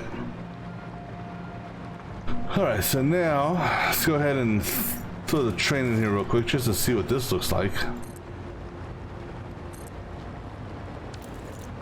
It just doesn't, oops, really doesn't look that much different.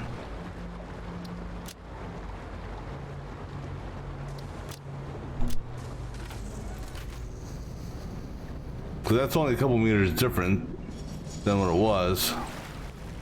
And you gotta definitely be careful with that one, because you come up in underneath the water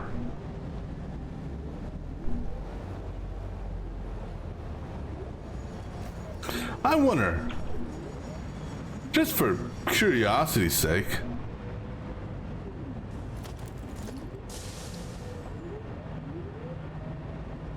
so it's too deep for me to just do a blind placement down there.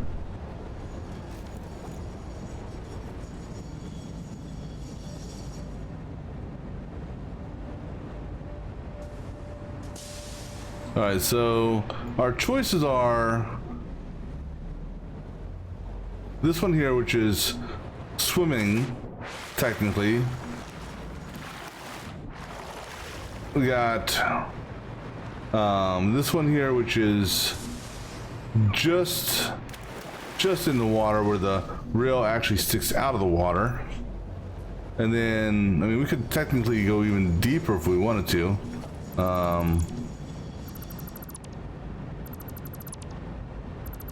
Yeah, so it's a matter of, you know,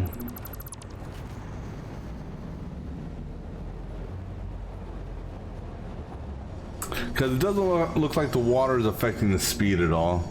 But I think what we'll do is we'll go at this level here,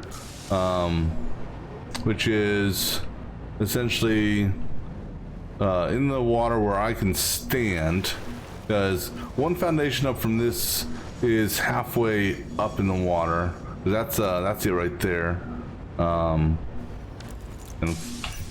so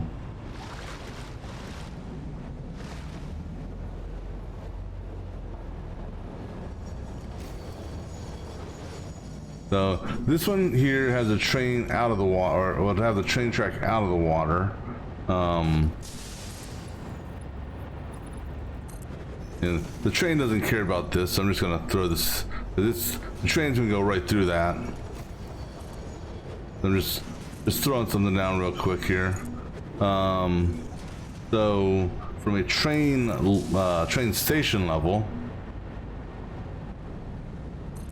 you know, from a train station level, the platform is, you know, dry. The rail itself is, you know, partially in the water. I think we'll go at that level. All right, so that is the just under the water. All right. I did not mean to do that. I meant to. Actually, here, let's do it this way. This way I don't fall and get wet. All right. So let's go ahead and tear this stuff down now. Oops.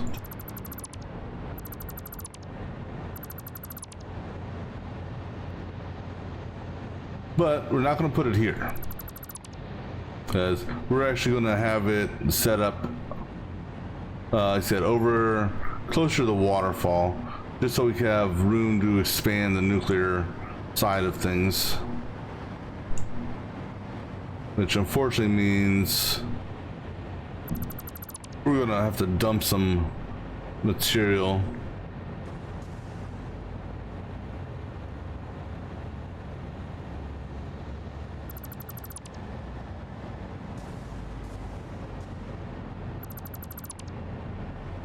I think I got all the foundations. If not, then that'll be cleaned up offline. All right, so let me just see here.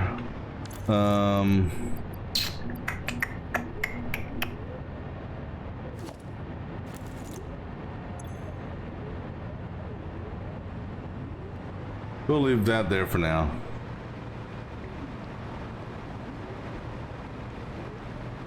All right, so I'm gonna catch the bottom train. And we'll start doing our initial foundation layout.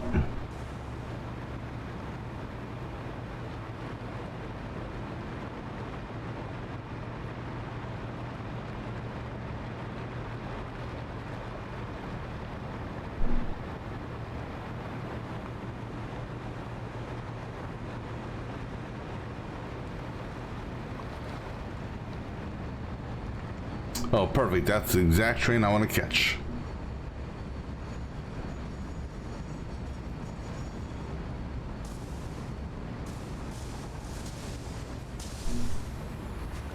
So we'll hop on this bad boy here, go for a ride, and then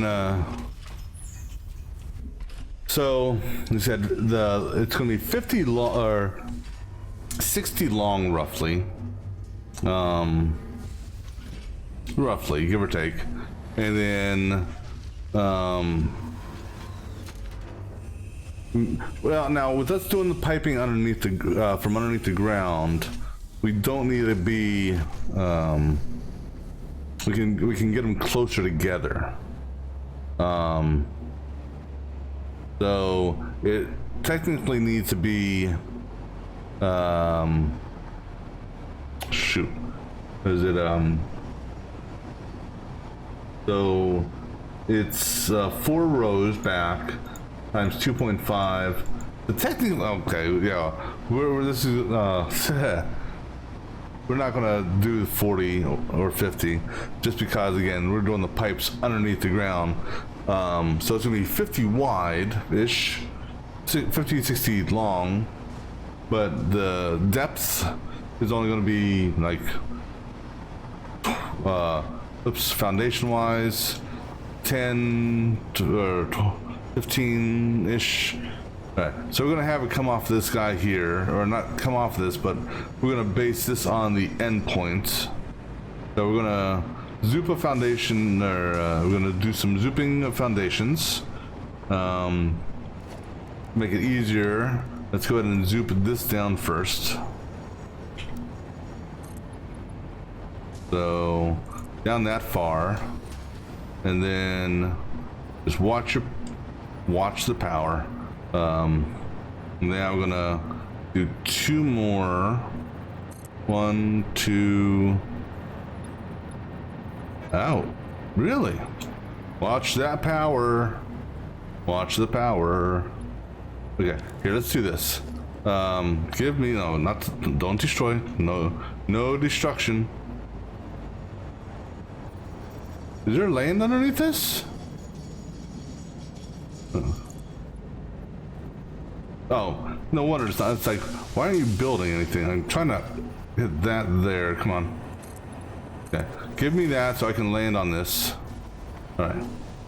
Then let's go out 1 so I can kind of get where I want to go. So this is where we want. That level there will be our. Oh, let's just say. I hope I can get back up. I can. So this will be the level. So like I said, just beneath the water. All right. Right, so now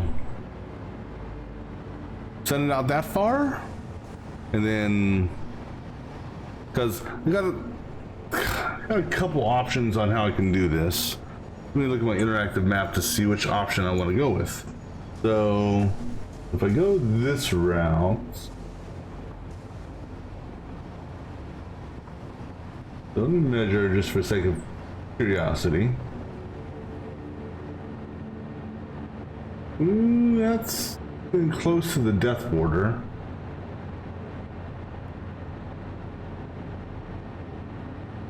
Because from where we are to the death border is roughly 66 foundation squares. So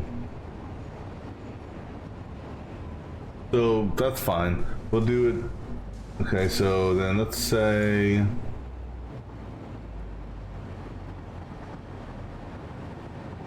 50 foundations that away, roughly.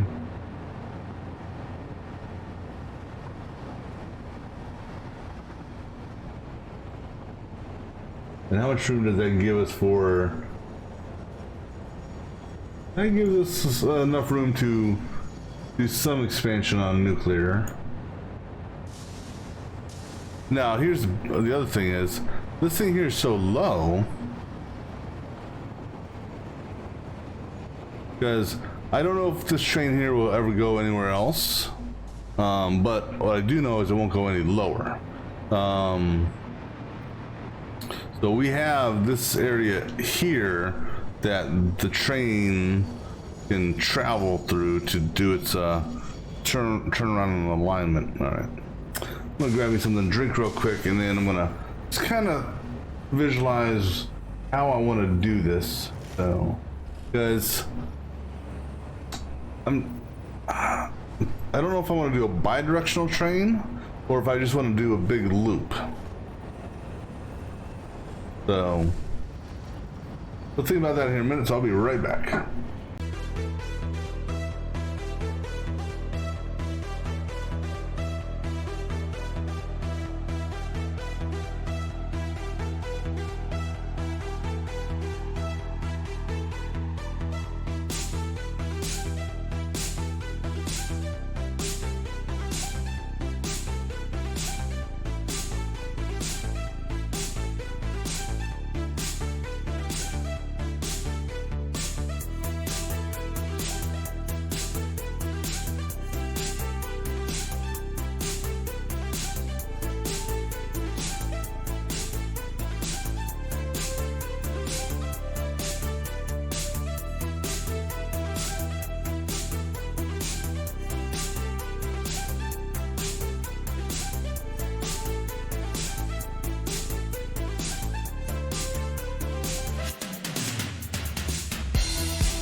Okay, so what we're going to do is we're going to have it go 50 that way. This will give us the opportunity to expand it back further over time. So now, question is, how far back do we want to go to start this? So this is going to be the train station. How far back do we want it to go for? Because because you gotta keep in mind, this is going to be isolated. Well, no, well, it's not fully isolated because the power will tie in over there, so but we'll also have power tie in over here. So, you know, let's use this as our base for our train station. So 4 foundations wide, actually 5.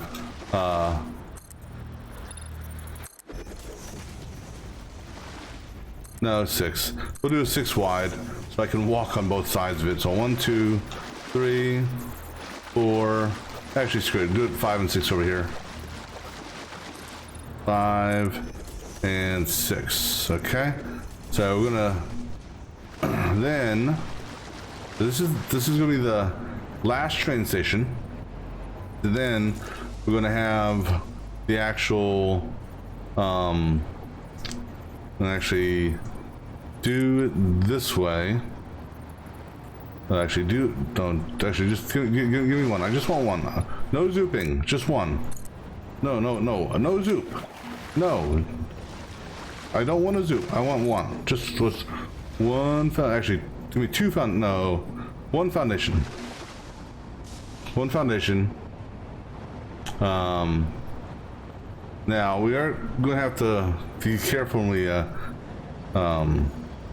it comes time to actually. No, let's do 2 foundations. 2 foundations. Okay. The fuel will be up there. Or the generators, excuse me. The generators will be up there.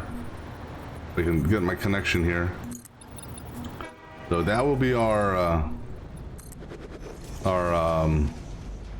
platform for the what you call it, fuel generator set. And let me go ahead and I said about 10 foundations back, roughly. So just throw a couple pieces out there real quick. Obviously, we're going to need to get up there, so I'm actually going to do a ramp right here. All right.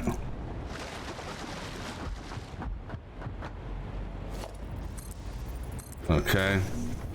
So this here will be the fuel generator platform. All right. So let's go ahead and do this out first. So this is 10. We're gonna take this out. Actually, this is where it's gonna get weird. So let's do that pad first, because that's got to be 50. Technically, the train station section only has to be 40. So 1, 2, 3, 4, 5, 6, 7, 8, 9. Okay, that'll be 10. That's 20.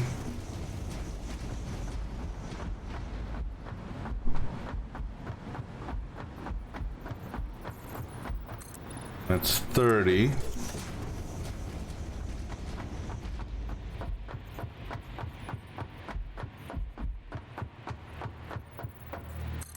That's 40.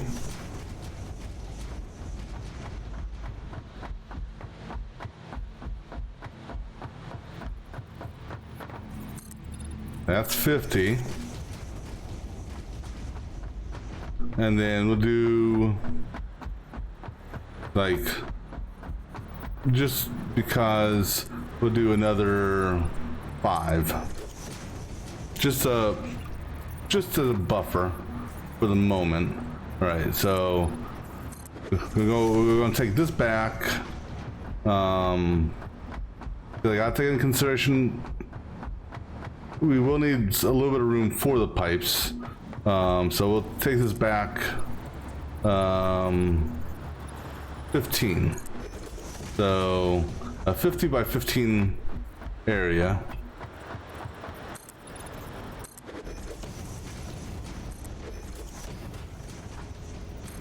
So actually, I don't know what I was thinking when I said a 40 area.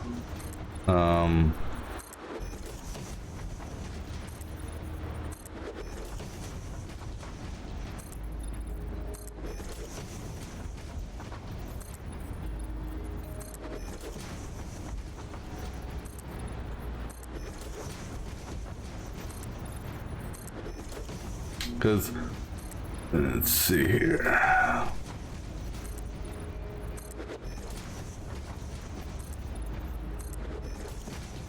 Because this also gives us a little bit of a buffer, space-wise, for, you know, putting up a wall and you know, doing, you know, other cosmetic stuff, perhaps.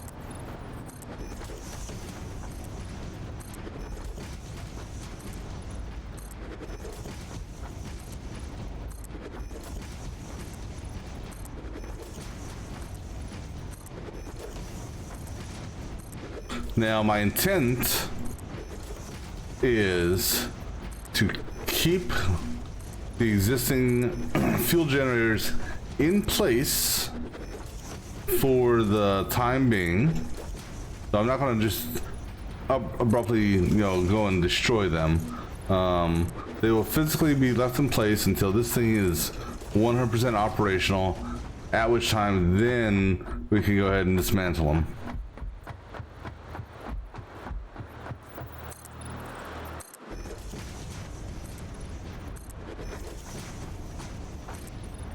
Because, you know, it'd be kind of premature to just dismantle them early.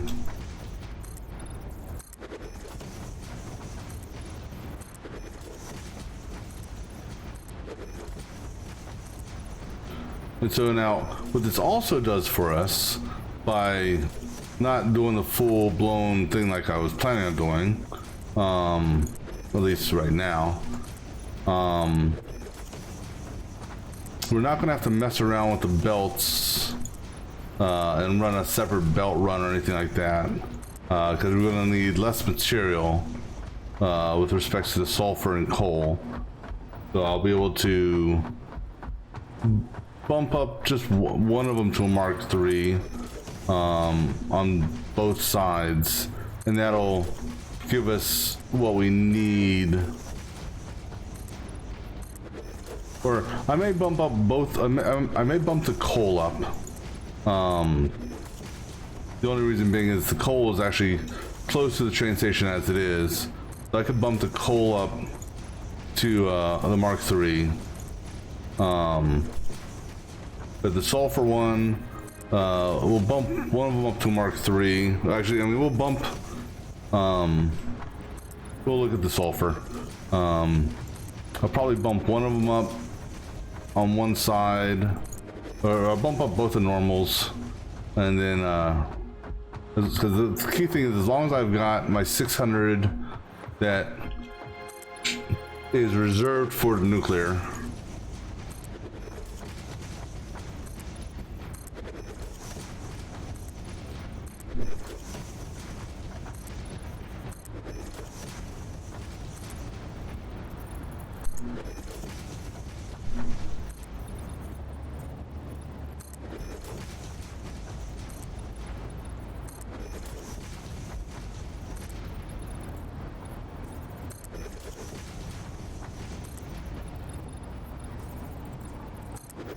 so now I'm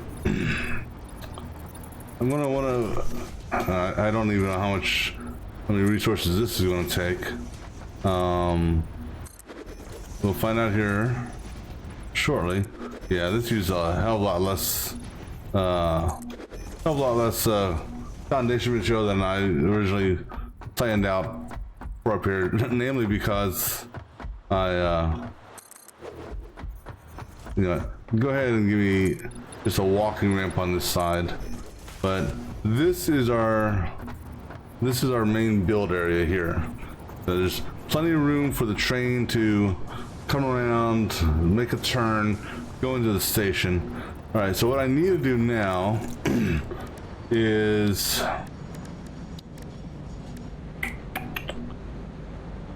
we're talking about 80 of these. What? We're going to need to get some motors made. So what we're going to do with respects to motors, we're going to go back to base camp, and I'm going to have the manufacturer. I'm just going to manually grab the rotors and stators, throw them into a manufacturer, and have it go that route. I'll catch this train going back. Actually, if I hurry up. Wait for me! Wait for me, you bastard! No, you wait for me! Okay, I got into one of the trains, thank God. Who's gonna win? It's a race. Actually, this train will be the winner because he's gotta stop. Or does he? No, he doesn't. That's okay.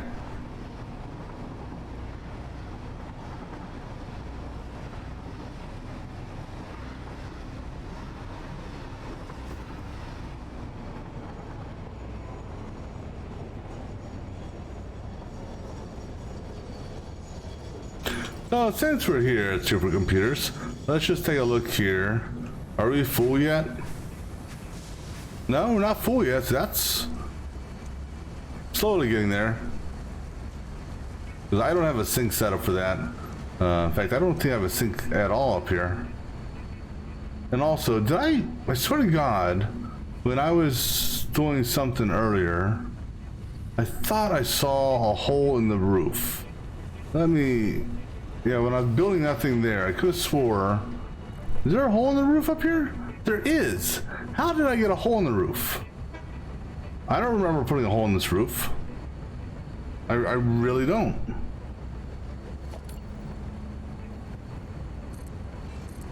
There. Hole patched. All right. So, we go ahead and have the manufacturer do some quick manufacturing for us, just because I'm going to need motors. We don't have our motor assembly set up yet because I decided to get sidetracked. You know what? Let's unsidetrack ourselves again. So we got our foundation set. So, and I got my notes written. We'll go ahead and continue on now with we'll go ahead and throw this in, back into the whatchamacallit. We'll go ahead and continue on with our motor manufacturing that we were going to set up. This way I can just actually have a factory do what it's intended to do, which is make shit for me to use, as opposed to me grabbing the shit and manually making it. So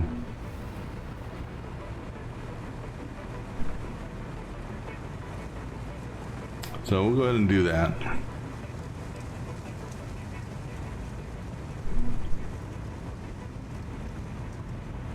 So we drop this off and then we'll head back over to the whatchamacallit.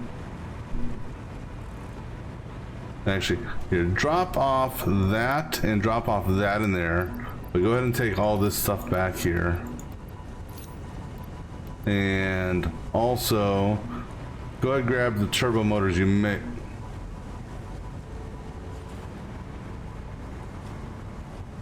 Did I grab the turbo motors already? Something ain't right here.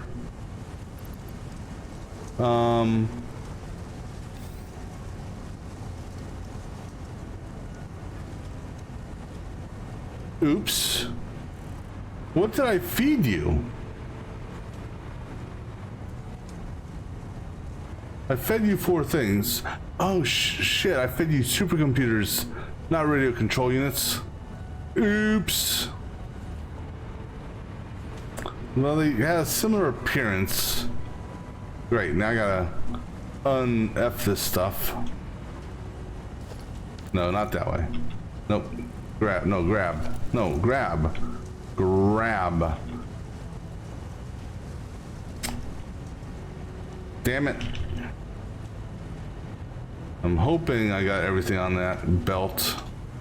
Alright, so this was to make 21 turbo motors. We needed 42 of those. Not okay. That was my bad on that.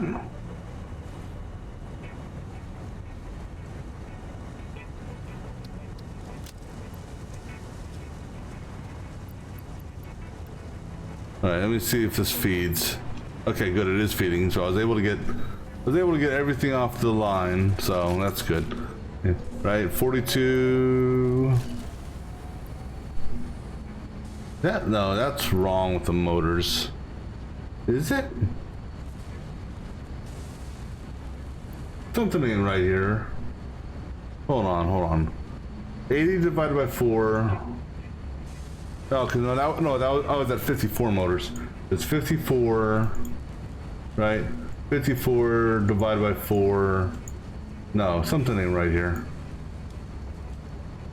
Something ain't right here. Because I wanted to make, I needed 21 turbo motors. So that being 84 was correct, because 21 times 4, 84, and then the 42 here. This should have been, oh no, never mind. That has a stack of 40, or a stack of 50, never mind. So these numbers are right, it's just, it's the stack value. Okay, never mind. Because they're eating. All right.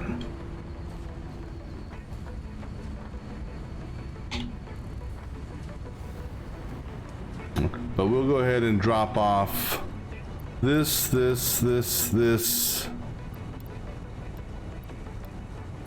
I just gotta keep in mind also that I got a stack of, well, you know what, I can move that via another means.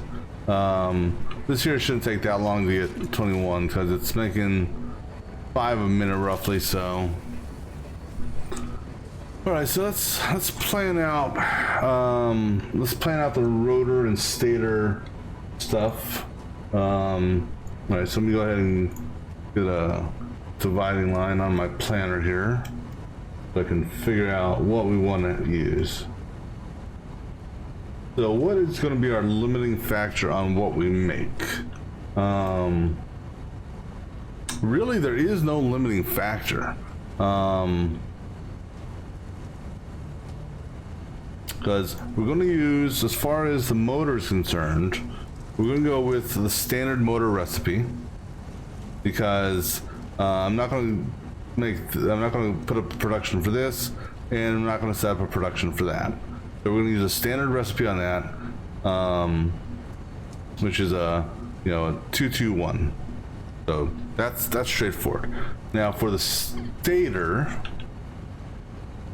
the recipe we're going to use for this is going to be this guy here, because I don't have any cat ore over there, so we're going to go ahead and do this. So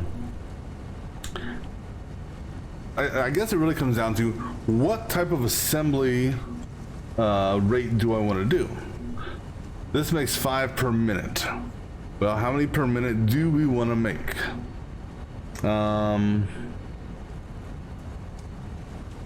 100 per minute? 200 per minute? I don't know.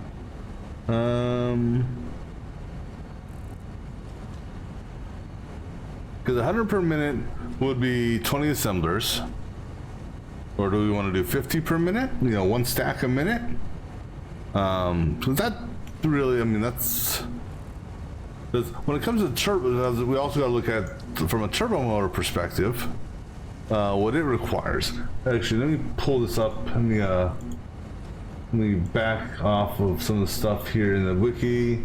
Let me go to turbo motors here and actually see the true values, because ultimately this is going to be used to make turbo motors, and I'm leaning towards this one here,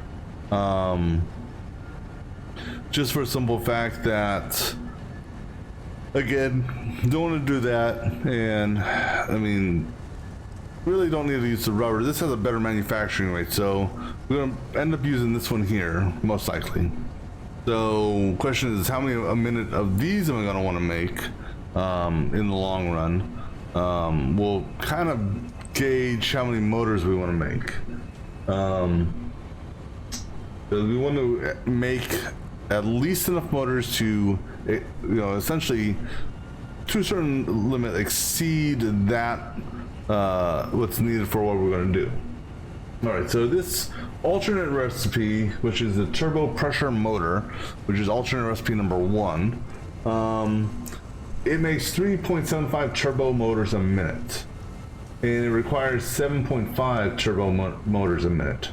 So if I wanted to, let's say, so 3.75, let's see, 3.75 7.5. So if I did 14 of them, let's say I made 15 a minute.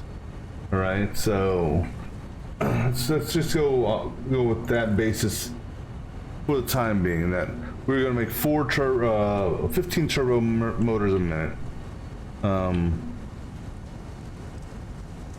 Then I'm going to need 30 minimum, 30 motors a minute.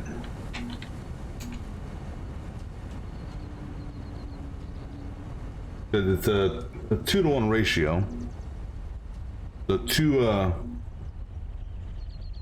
two motors for each turbo motor, and we're going to need a minimum of 60 stators a minute.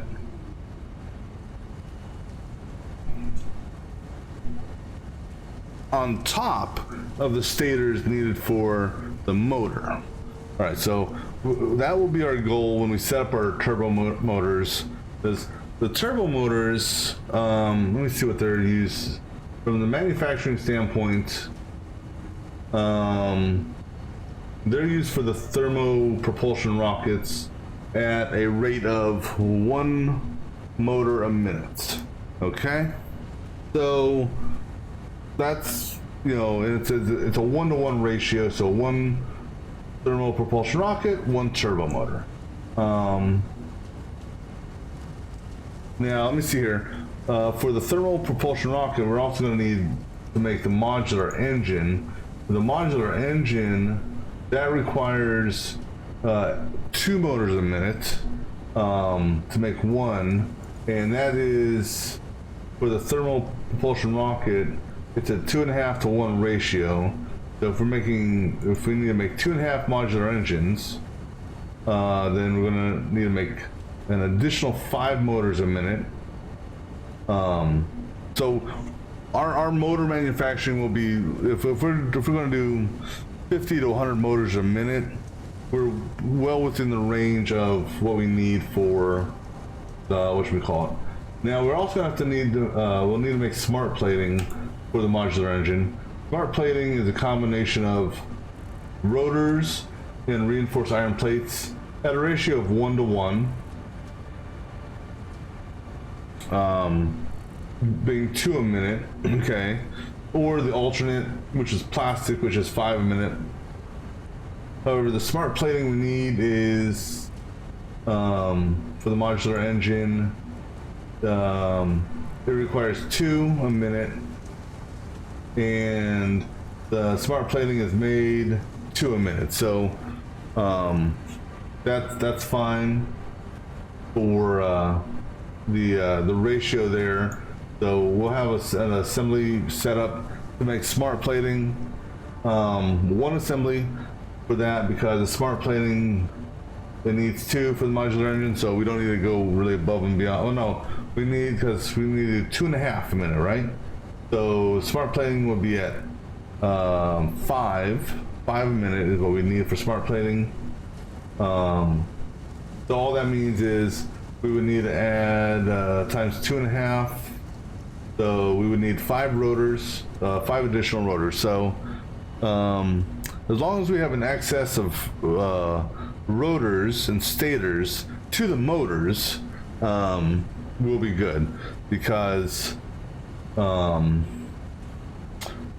rotors are used in a number of things,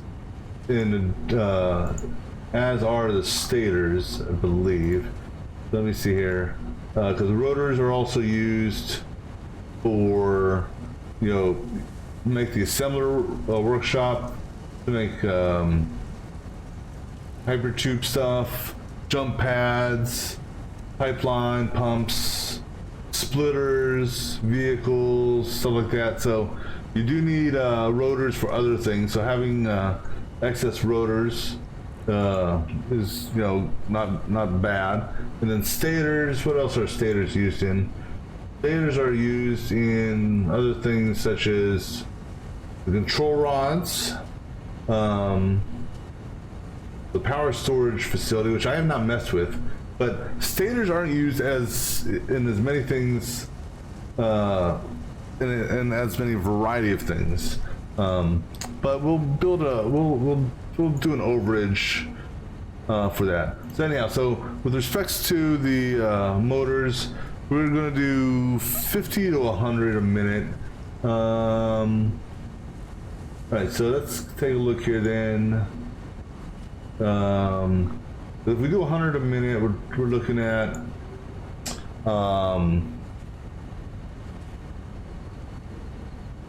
100 a minute would be 20 assemblers. All right, so let's go on the basis that we're going to make 100 motors a minute. So that's the goal: 100 motors a minute. All right, so for 100 motors a minute, that's 20 assemblers. So 20. So we'll need 200 rotors and 200 stators. And that will give us our 100 motors out, and that's again via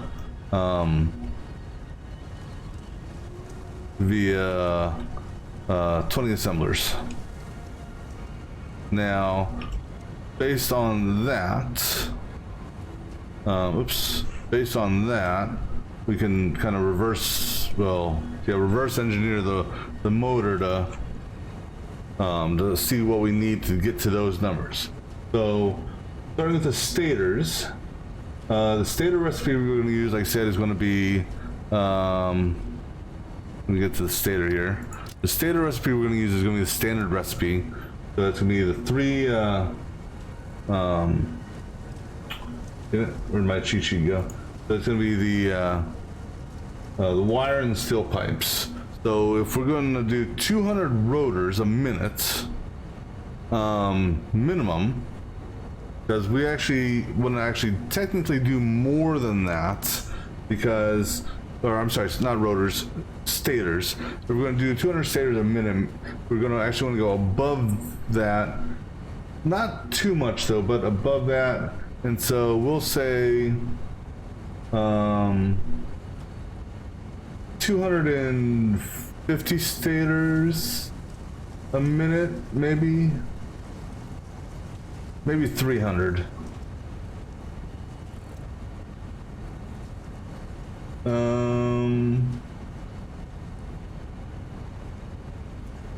Because again, the stators are going to be used in the smart plating. No, I'm sorry, that's rotors. No, the stators are used.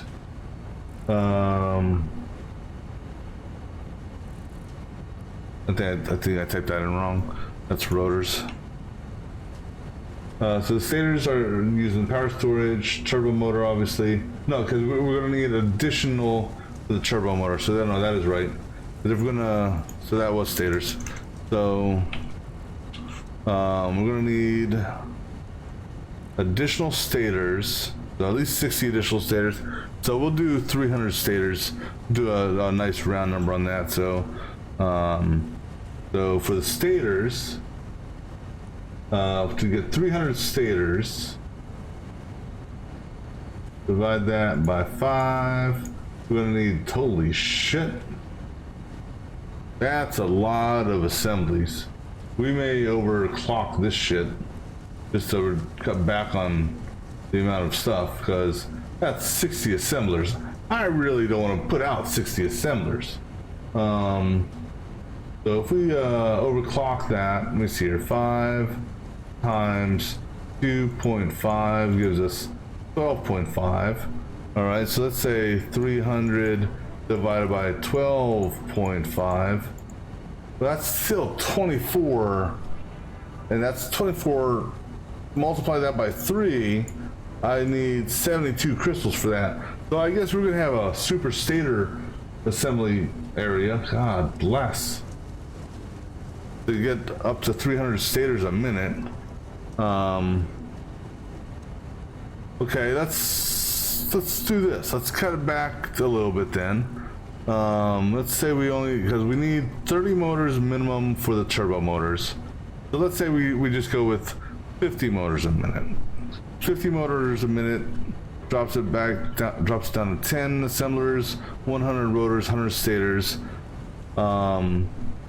we still need 60 extra stators a minute. So if we do 200 stators, divide that by 5, that's still 40 bloody, God, that's a lot of assemblers.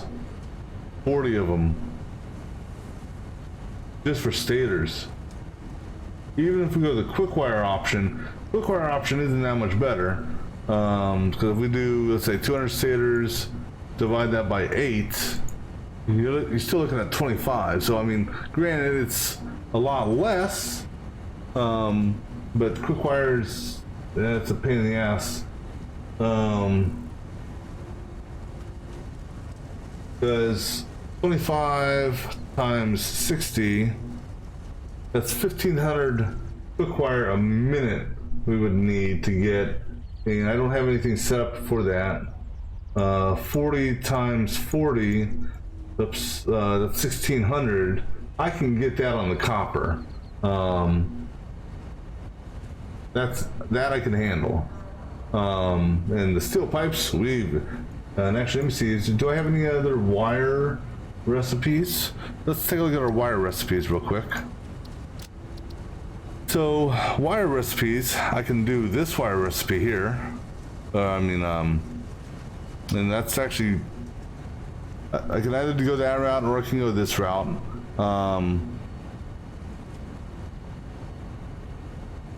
Because this route here would require 800 copper,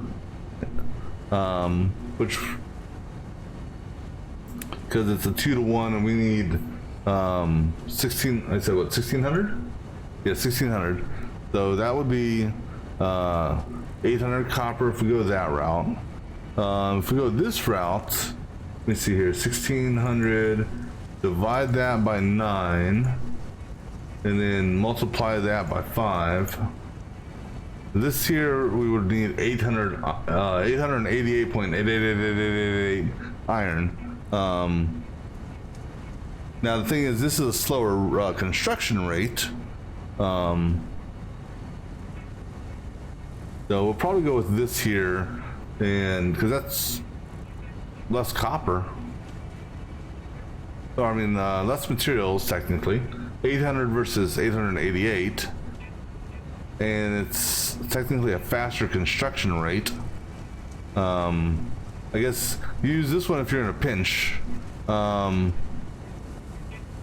we'll be doing the standard recipe for that. So we'll go with the, oh man, this is gonna just be nasty, but the 40 assemblers, which will be taking in 1,600 wire and taking in the 40 by 15, 600 steel pipes.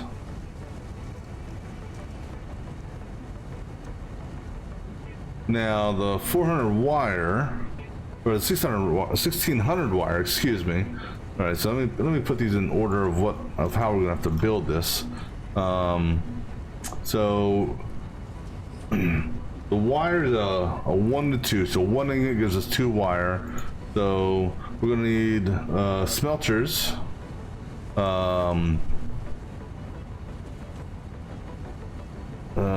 800, and what's, my God. This factory is going to be redunculous. All right, so the wire, the copper ingot is 30 to 30, and we're doing 800. So 800 divided by 30. There's 27 smelters, because we'll overproduce.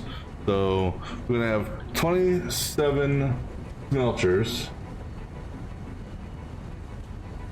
Well, we have a couple different ways we can do this. We can either do 27 smelters, which will basically take, so if we round up 27 by 30, that gives us 810, ingots. So 810 ore in, with 810 ingots out. That's option number one. Option number two for the copper ingots, because we need 800. And actually, this may not be a bad route. Let me, oops, if I have the recipe for it. Yeah, this recipe here. So that recipe there, we need 800 ingots.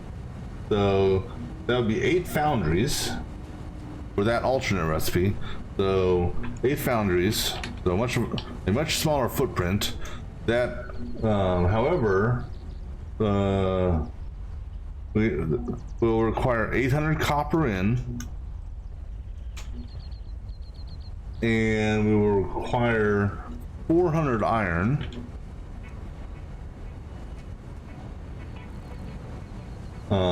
But that'll give us our 800 ingots. So the downside is it's taking an extra, it's taking iron ingots in addition to the copper, but your production rate is much faster, smaller footprint. So I think we'll go with that route for the copper ingots. Copper. Now, before we go too far on that, let me look at the rotor to see what else may need copper. Okay, so the rotor recipe. We have a couple different options for this, because from a rotor perspective, we're going to need a minimum of 100 plus. Let me see what else rotors are used in.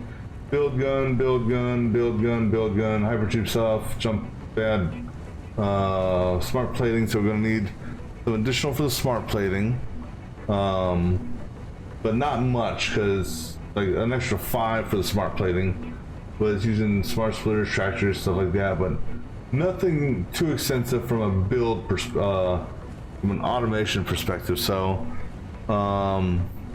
if we did, let's say 150 rotors, that technically should cover our requirement. And okay, so that's going to be for the stator side. All right, so let's just say we go with that. So if we go, if we're looking to get 150 rotors, so let's go to the rotor thing here. So there's 2 possible recipes we can do. We can do this guy here or this guy here. Copper sheets, I only got 2 recipes for, and this is a heavy. That requires a lot of copper.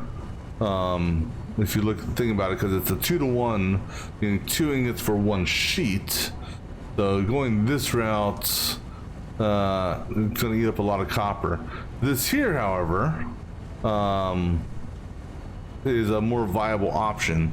So we're going to go with this, even though it's a lower rate, and unfortunately a lower rate means a lot more machines in it. 150 is what we need, and it's 4 per minute with that build. So divide that by 4, that's essentially 37.5. We would essentially bump that up to 38. Yeah, and I'm not going to overclock. There's too many machines to overclock here. So we're going to say 38 assemblers. So 38 assemblers. This is for the this is the rotor stuff. Okay, so the rotor stuff is going to be 38 assemblers. So 38 by 100 for the screws, because that's 3,800 screws needed a minute, and 38 by 20 is 760 iron rods.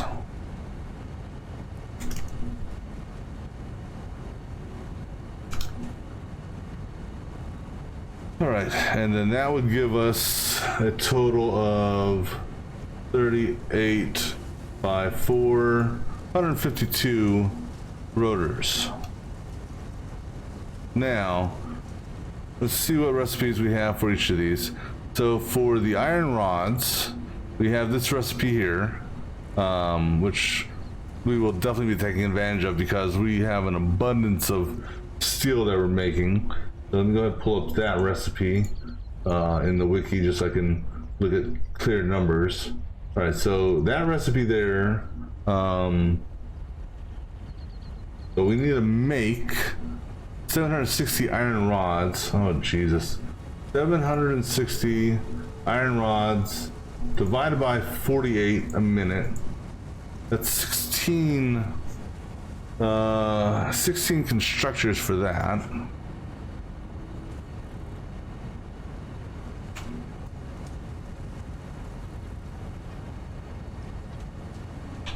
And 16 constructors is going to require 16 times 12 a minute, 192 steel ingots.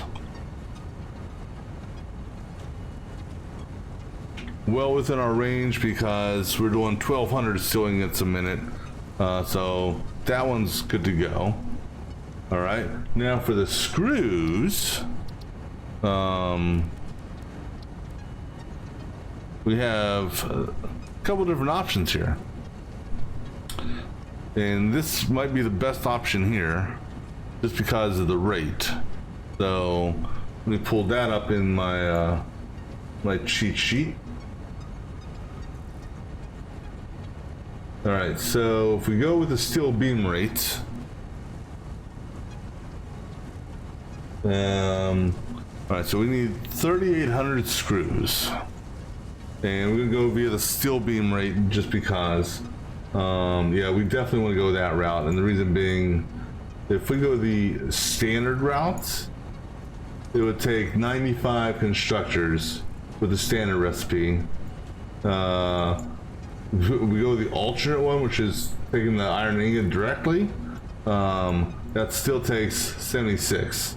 So the 38, divide that by 260, cuts it down to a reasonable 15, a more reasonable 15 constructors, because we're rounding up on what we need here for that. And so 15 constructors, so 15 by 5, so that means we need a total of 75 steel beams a minute. All right, now steel beam recipe, we only have one. It's a 1-to-4 ratio, and so the steel beam setup, we're going to need a total of 75 beams a minute. All right, so 75 divided by 15, basically, ironically, we're gonna need 5, we're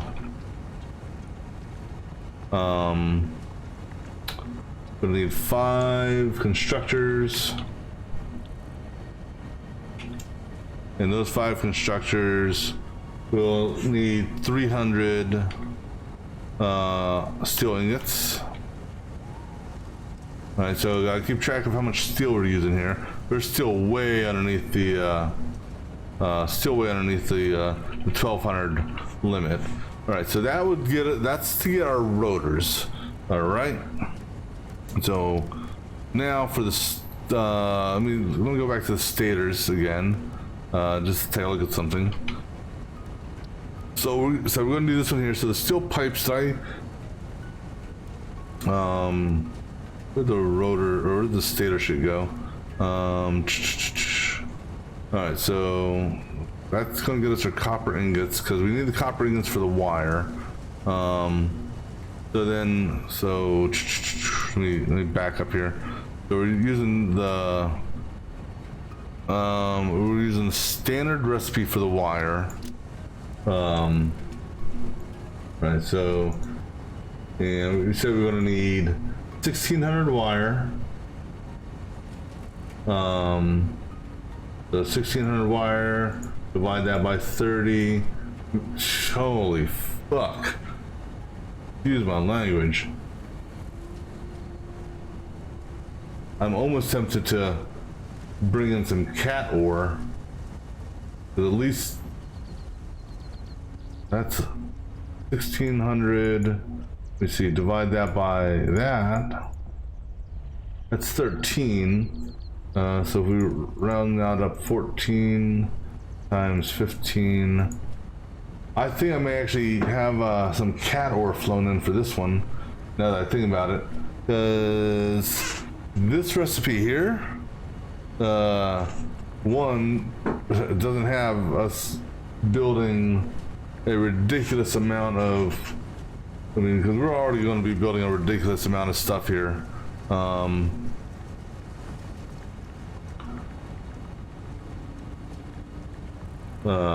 And this is gonna be a crazy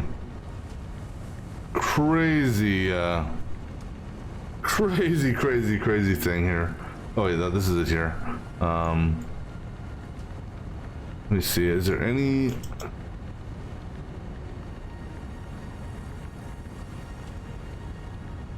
I mean, hell, if we're gonna be bringing in quick wire, then why not go the quick wire route? Let me see here. So if we need, okay, so let's say we go the quick wire route. Then we're gonna need, they said, our end goal is 150 stators, and I think we're no, 152 rotors. Oh Jesus, how many stators over did I want to go? We're doing 152 of those. 1600 wire. God bless it. 40 assemblers. 40 times 5. Do I need 200 stators? I need 100 for the assembler. I need 100 for the motors. But what else are stators used in? The motors, the power storage, the turbo motors. The turbo motors added an extra 60 stators. That's what it was. Because if we're gonna do 4, that's 60. So yeah.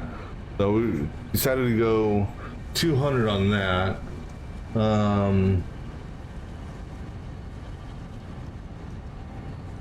Okay, so 200 on that, so be it. So if we do the 200, divide that by 8. Let's say we go that route. I'm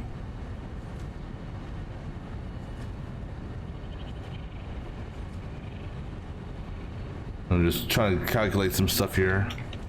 I'm just trying to write down, making a note of some stuff here.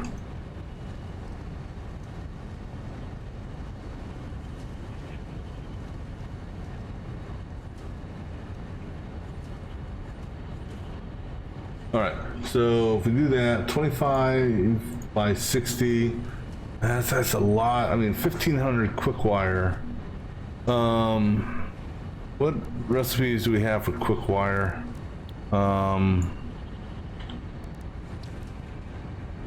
We got this quick wire recipe, which uses copper. We got this one here.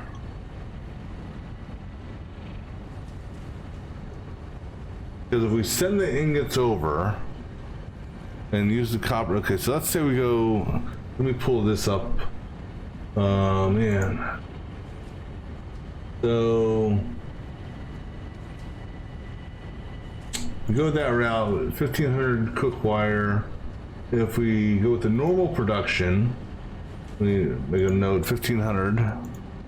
So if we go with the normal production, the 1500 or the old-fashioned way, 1500 divided by 60, that's 25 by 12. It's only 300 ingots. So from an ingot perspective, it's relatively low.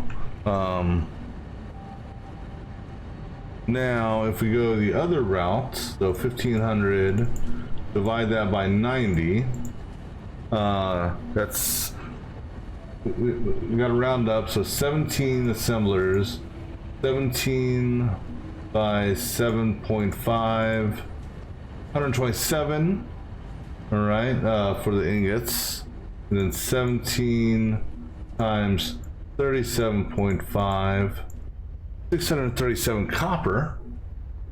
So that may be, you know, so the difference, you know, 300 ingots a minute versus 120. Well, you know, it's like you go. Let me punch this up one more time. So if we go the quick wire route for the stator,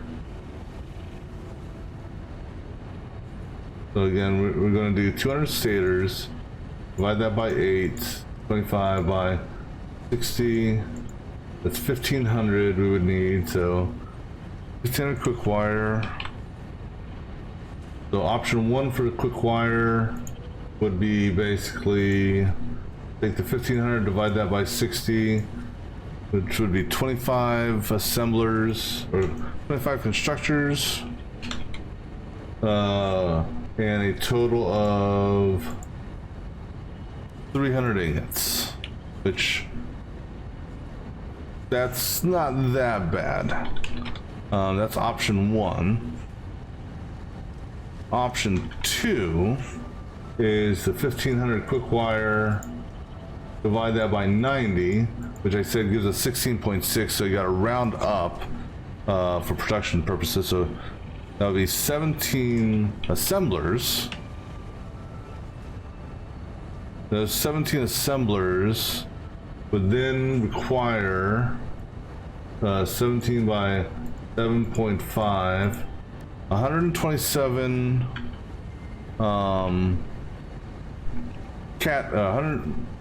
128, we'll round it up, 128 cat ingots, another cat ingots there, and then the 17 by 37.5 would require 638 copper ingots. So the question is, you know, 25 constructors. So I gotta look at my cat ingots and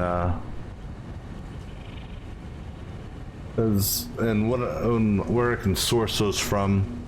Now I do have my supercomputer manufacturing is almost done, so I can technically pull some. I can redirect the cat ingots from there. Now cat ingots though, that's also taken into consideration. Cat ingots are not like normal ingots in that it's a 3-to-1 ratio with ore. So if I need 300 ingots a minute, then I need so you know 300 divided by that equals that times that. I need 900 in. Now that, but the one bonus here is I've got my I have the Mark IIIs available to me now, so I can boost up my what do you call it, my mining capability. Actually, let me take a look also on the interactive map. Let me go look here. Are there any cat nodes in the desert? I thought I saw some. there's a pure cat node in the far reaches of the swamp. There's a normal node, a couple normal nodes near the desert. There's actually a pure node right there in the desert. I could Mark 3 it, overclock it up to a certain node. Now see, here's the thing. You're never ever going to get any more than 780 off of a pure node, regardless of how much you overclock it, because of the belt speed. So the most I'd be able to get from a pure cat node would be 780, just because of belt speeds. So I'd still have to technically tap into 2 nodes. So we can do that. There's 2 in the desert. I could, there's a 3rd one over there, but I could tap into 2 nodes, do a partial overclock. So if I wanted to take a Mark 3, which is a base of 480, if we take a 480, do I have a 480 listed on this? So if we take a 480,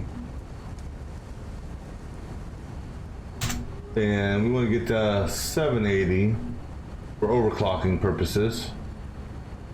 The closest we could get would be 1.62. So we don't even have to technically. 2 overclock crystals would get us to 777.6. That is the fastest we could do a Mark II. I mean, we could go up to we could bump it up to 163 actually, I guess, and it would, put it up to 782. We couldn't draw it all, but we could go that route. And they're semi close enough that I could actually have a drone station set up on each of those to fly it in to the base, because they're not. I'm not going to do any more on the ore ring, so those will be flown in. So we can do that. So I think we'll go the traditional route, the 300 ingots, i.e. 900, the 900 ore. Okay, so that, what are we talking about here? That's for the stator. So we're gonna go with the alternate recipe for the stator, doing this guy here. So with that recipe being said, so let me see here. There's our stator stuff at. Oh, I got so much shit here. So that gets rid of our foundry shit for the copper. Alright, so let's start again with the stators. So for the stators, we're going to bring in 900 cat ore for the quick wire. So let me do it this way. Okay. Got so many notes going around here, it's ridiculous. Alright, so we need 1500 quick wire.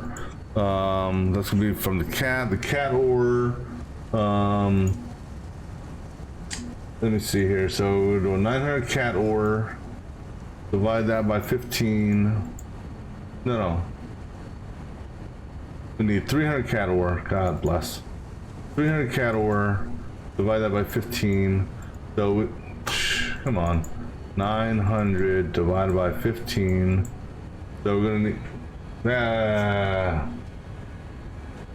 60 smelt. No, that cannot be right. No, I don't need 900. God bless. I need 300 ore divided by 15. We need 20 smelters. Okay, so 20 smelters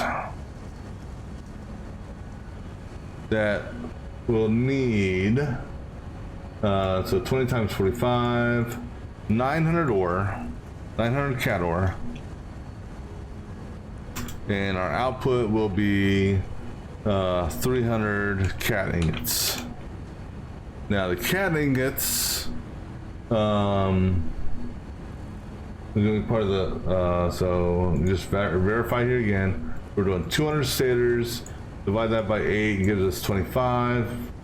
So 25 assemblers, so that's actually the way we need to work this. So 25 assemblers.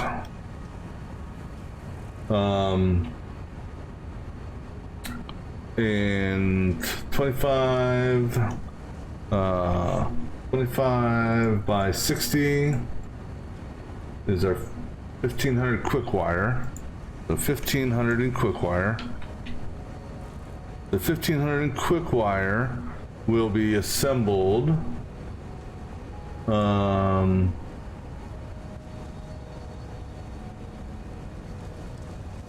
going to use a standard recipe for that. So the standard recipe, so 1500, so we take the 1500, divide that by 60, gives us our 25. So 25 constructors, and the 25 constructors will be fed with the 300 cat ingots. The 300 cat ingots will require 20 smelters. Those 20 smelters will be fed 900 cat ore. Alright, so that's for the quick wire aspect of it. Then the steel pipes. So we're doing 25 assemblers for the stators. So 25 by 8 is, I'm sorry, not 8, excuse me. 25 by 16. Because we need 16 stators a minute, so we need 400 total stators a minute, or steel pipes, excuse me, steel pipes a minute. The 400 steel pipes are going to be made, let me see, just out of curiosity, what recipes do we have for steel pipes using this recipe here? We only have one, okay, that's fine, so that's easy enough. Alright, so the steel pipes here, we're going to need a total of 400 steel pipes. So 400, divide that by 20, gives us 20 times 30. So that's going to be 600 steel ingots for the pipes. And then the result of all of this is going to be 200 stators. Holy crap, that's a lot of assemblers and smelters and just other shit like that.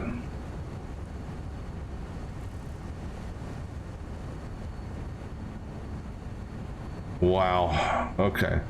So, we can go ahead and get rid of that there, go ahead and get rid of that there. Alright, so we got the plan for the stators. Well, if you want to call it a plan. And we got the plan for the rotors.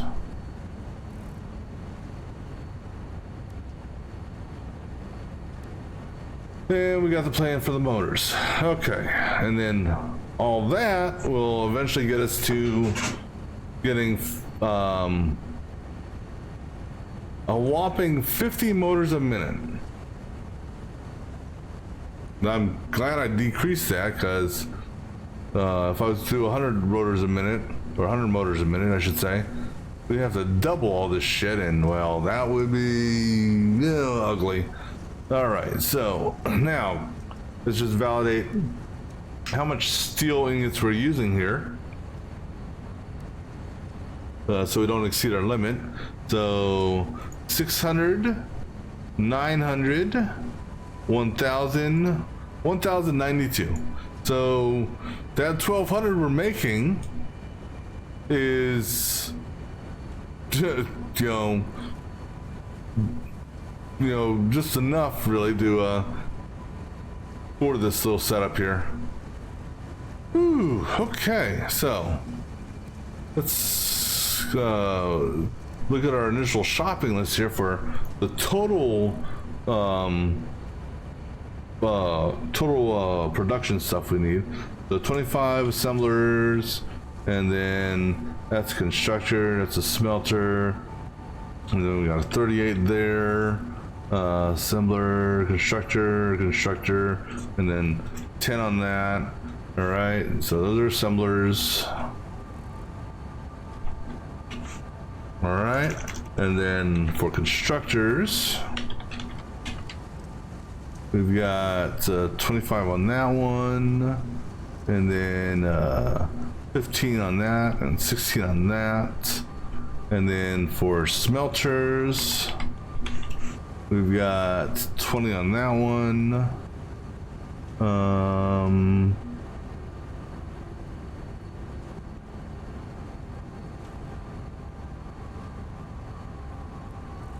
Oh, I forgot. What is that? What are the steel pipes made in? That's a constructor. And how many constructors do we need for that? 20. So 20 constructors on that too.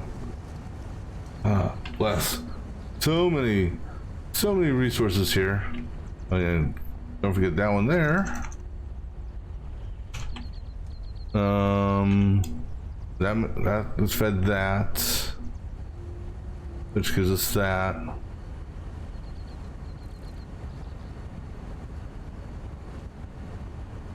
Actually, this goes there, because that, yeah, that goes there.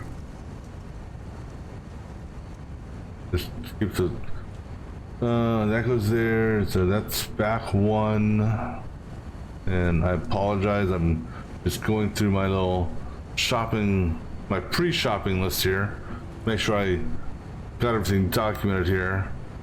So assembler, check. That constructor, check. That smelter, check. Another constructor there, check. Then that assembler, check. That constructor there. And then another constructor there. Carry the 1 past the 2. 16 on that.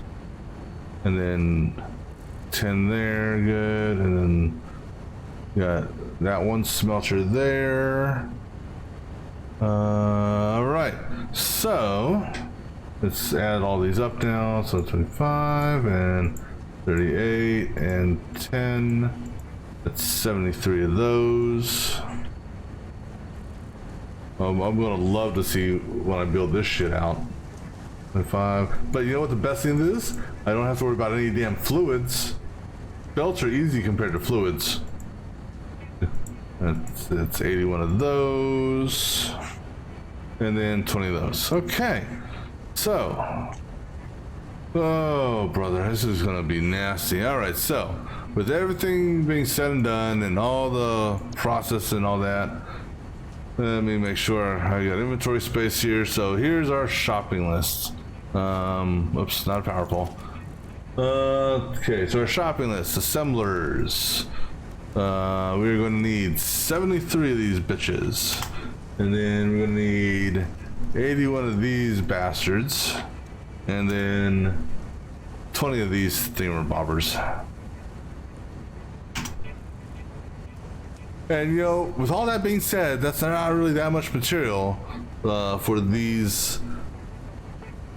Oh my god, man! I thought the damn, yeah, this is gonna be a funny assembly area. I'll say that much. All right, let's go ahead and grab these things. And you know, all this may take up the rest of the factory floor. On both floors, with the amount of stuff we're going to be putting together here. Reinforced iron plates. And I'm sure the belts on this is going to be... Well, not to mention, we also are going to need to do some drone bays for this. To bring in... Now, I can do... Actually... What we'll probably end up doing is instead of flying the raw ore, so there we go. What I'll probably end up doing is I will have the smelting for the cat ore done at the what do you call it? At the mining site. That to me would just be a lot easier. Rotors. Ironic, I need rotors so I can make rotors.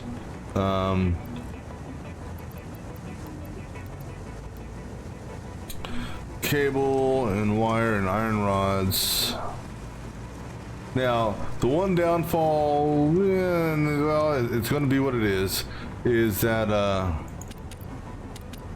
we're going to have a couple power cables just running through the desert to the site. But that is kind of unavoidable. Well, go ahead and grab a stack of that. So let me go ahead and set up. And so if I do the smelting at the location, it should leave it so I only have to worry about one drone, or one drone per site. So let me go ahead and add these to the list. So I'm going to need, and in theory, ooh, this is going to be interesting. Because I can technically have them use the same drop-off point. The problem is you can only home one drone at a port. I do have the spare drone space available. Oh, and that reminds me, that spare drone was supposed to bring me plastic to the thing. So we're gonna have 4 drone ports, 2 drones. So we'll go ahead and just plan for that as well. So we'll grab some portable miners, and let me just take a look here. Nothing to overflow yet? Okay. So 2 portable miners and 4 AI limiters.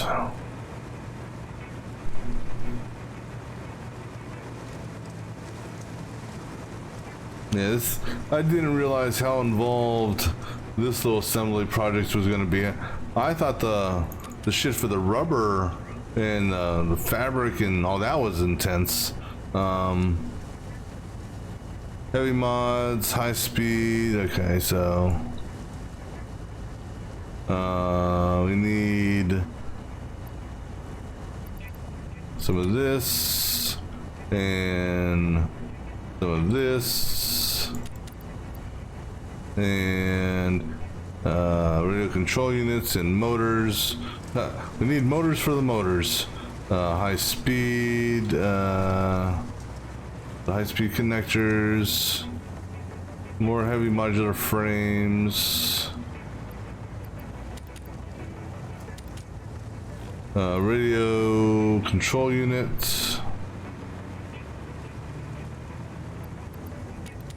I'll say this though, I'm glad I took the past couple days to go out and get all those damn alternate recipes or hard drives.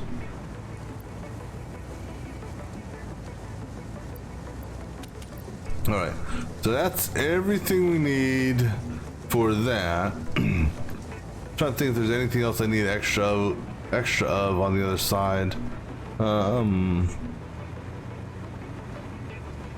I don't think so, not the moment. Yeah, so this is gonna be fun.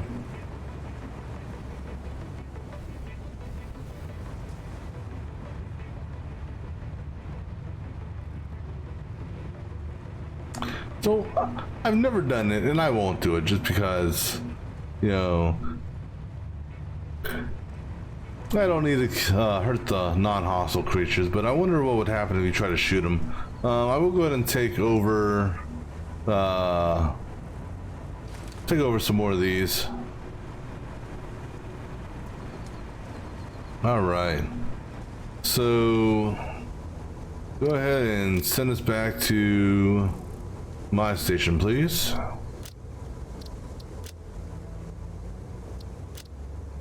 All right, and while that's driving, I'm gonna grab me something to drink. So I'll be back in a few moments.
back, and now we're turning around and going back to the main base because I forgot some stuff.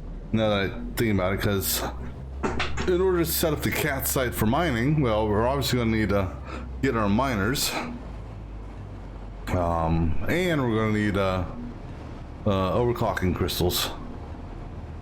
So back we go again.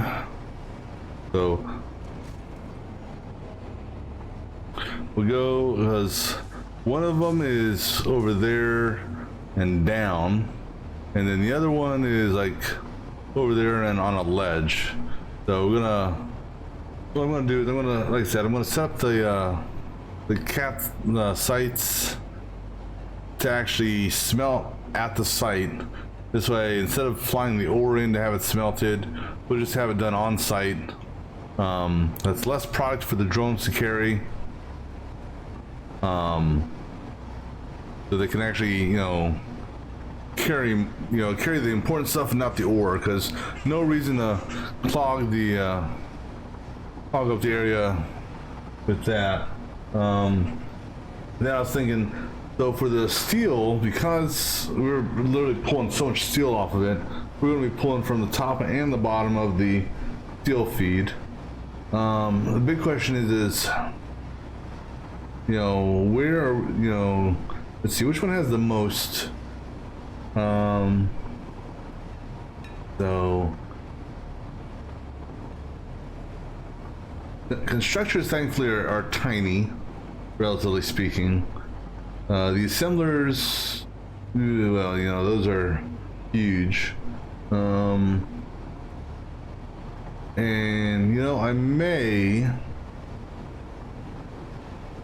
I may bump the assemblers up to 26 instead of 25 for the stators.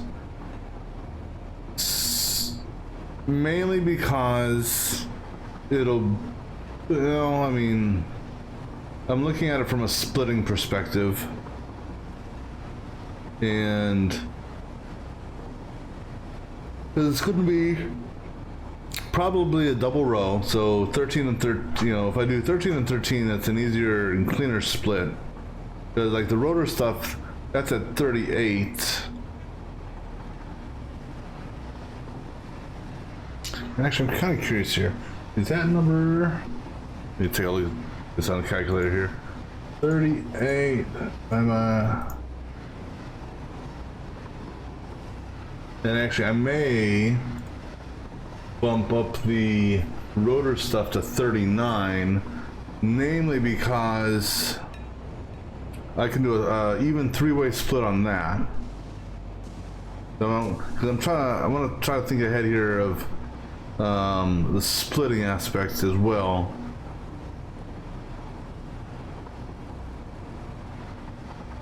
So either bump the so with that being said,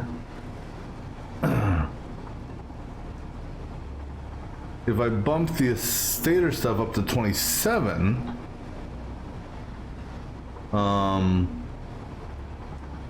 because that would give me an even three-way split there as well. So let me recalculate for that.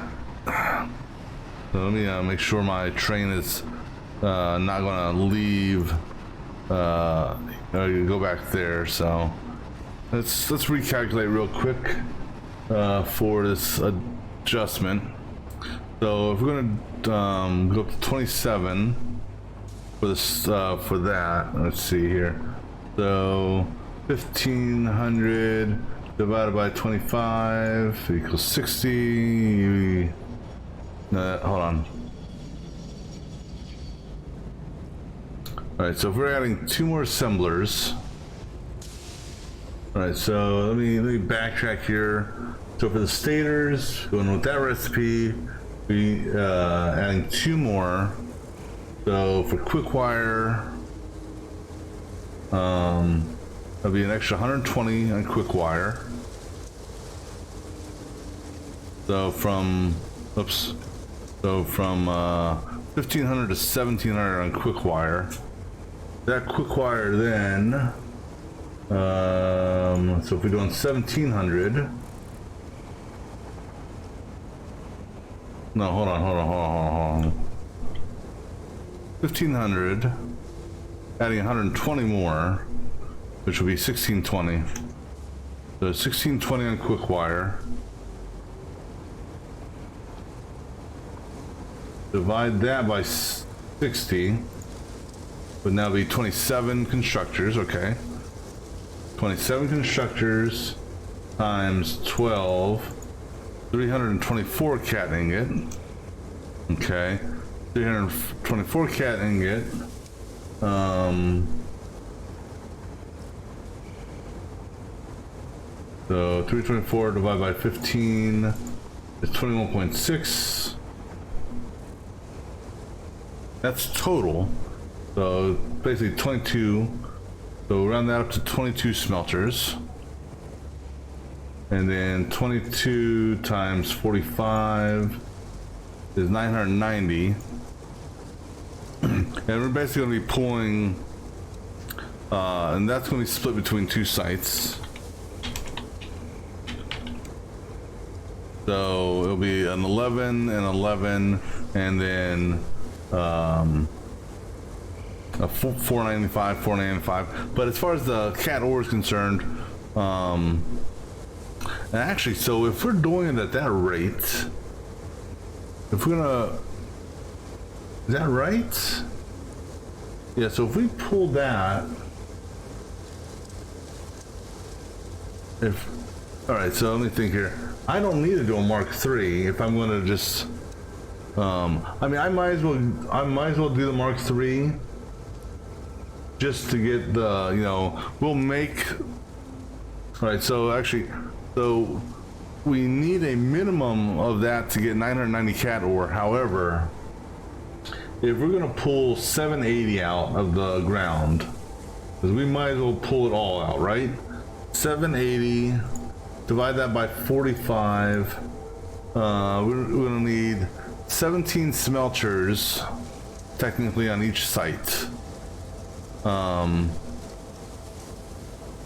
it'll be the 17 smelters on each site.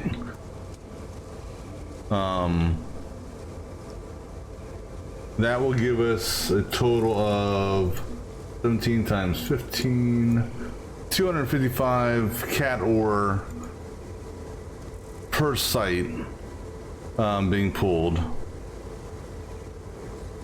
Or 255 cat ore per minute being pulled. Or ingots. All right. So, because, you know, might as well pull it all, because, you know, this way we have excess that we can use for other stuff. So we need to add on to this. You just hang tight there, train. We need to add on here 2 of these, which means we already did the 6 turbo motors, so we got turbo motors ready for us. We got those, that's fine. Got those. And I'll pull some more portable miners, and let's see, we're gonna need, from an overclocking perspective, we're gonna need 2 overclocks per in order to get it up to that level. So let's go grab that stuff real quick. And with that being said, we're gonna have to grab some more material for the smelters. So we have the added number, or the extra number of smelters.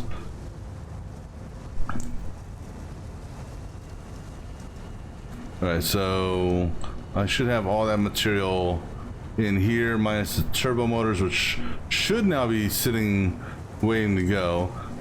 Before we do that, so we said we're going to add, the smelter now is going to actually go up to 17 per site. So that's, what, 34 total smelters? Yeah, the 34 total smelters now. Is what we're gonna have. So let me go ahead and bump that up to 34. So let's make sure we got enough material for that as well. All right, so portable miners, go ahead and grab. Let's go ahead and put some sheets back because I grabbed all those extra sheets just because, but we can make another trip back from later. So go ahead and all but 2 stacks, I believe, is what we need. So go ahead and send all that back, and then go ahead and grab that and grab that. Okay. I think I still had stuff left over in here. No, that's concrete and stuff. Okay. So go get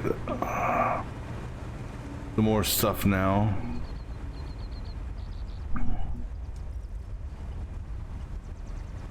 All right, so we need a total of 8 miners. I've got 2, so 3, 4, 5, 6, 7, and 8. That takes care of the portable miners. Right.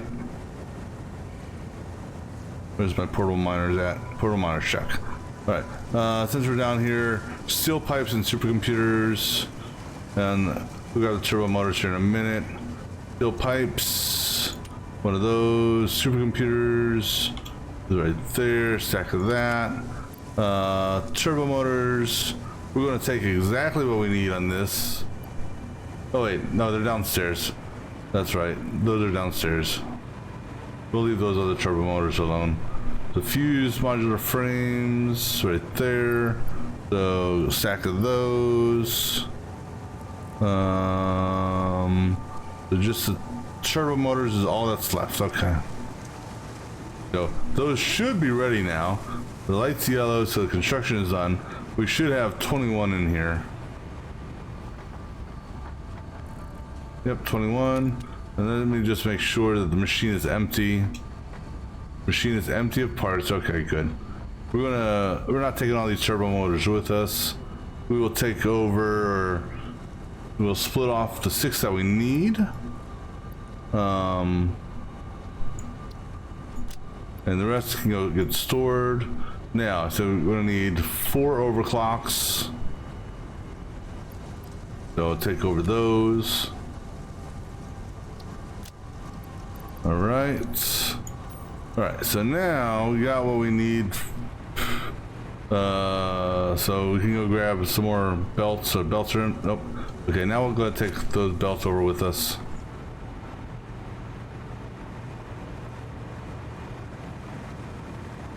Oh, this is turning out to be more of an endeavor than I thought.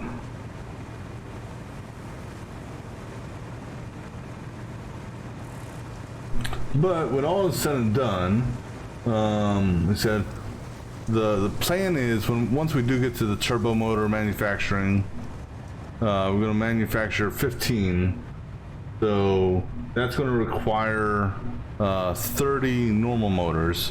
So I'll have an excess of 20 motors being made for things like trains and drones and trucks and fuel generation factories and stuff like that.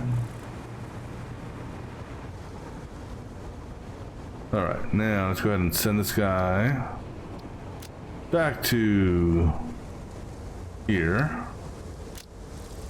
Oops, could take that off. All right. All right, so our destination that we're going to be working with here is actually, let me bring up the normal map. So the cat, or one of the cat sites, is going to be right here roughly.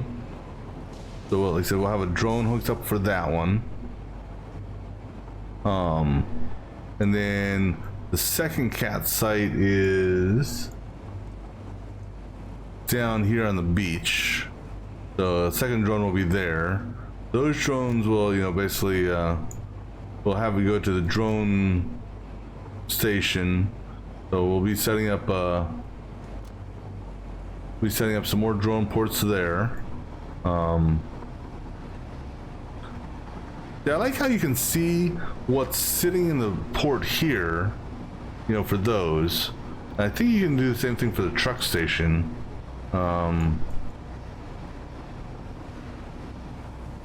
So those are sitting with, and you can actually see, it's not like it's a static thing. You can see it filling up, which is kind of cool.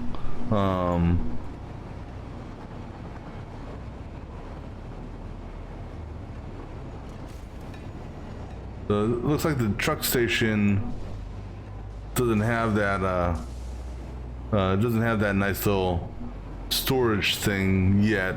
Maybe they'll add that later on.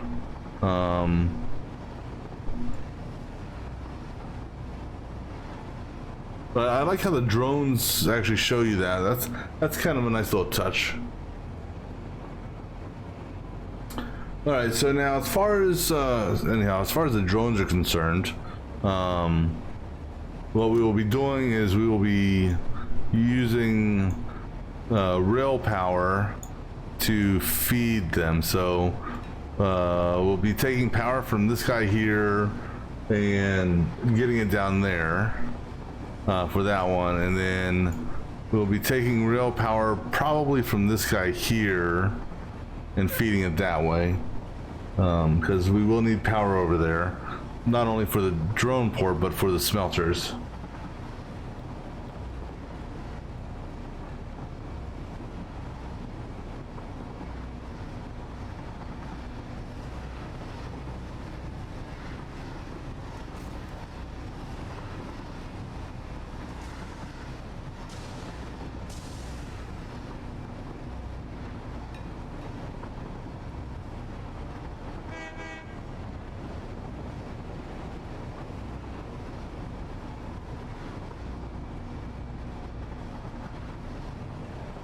Yeah, because there are not going to be any more trains going around collecting ore in this ore ring, namely because one, I don't have any more train stations available in the whatchamacallit.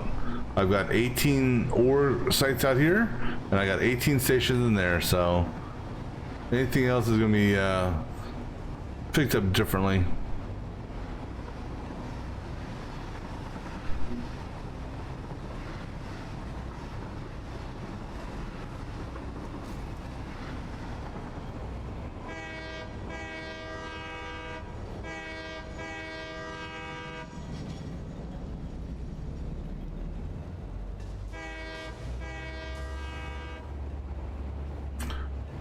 Alrighty, so I'm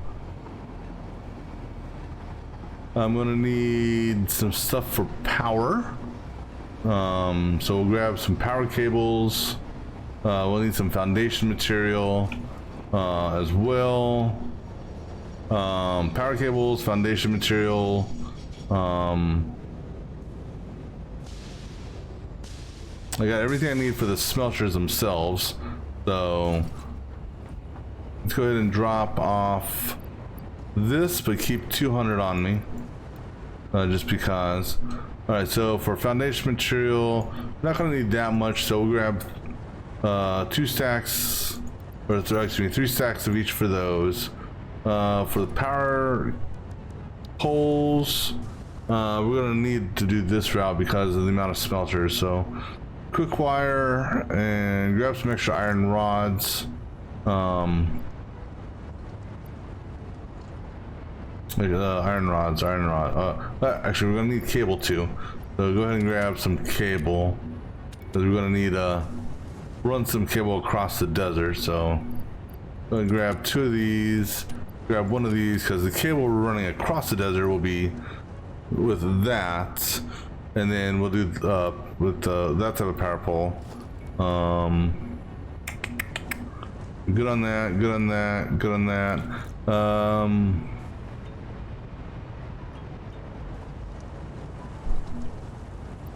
We'll grab some stuff for some belts. We'll see how far we're gonna go with this tonight. So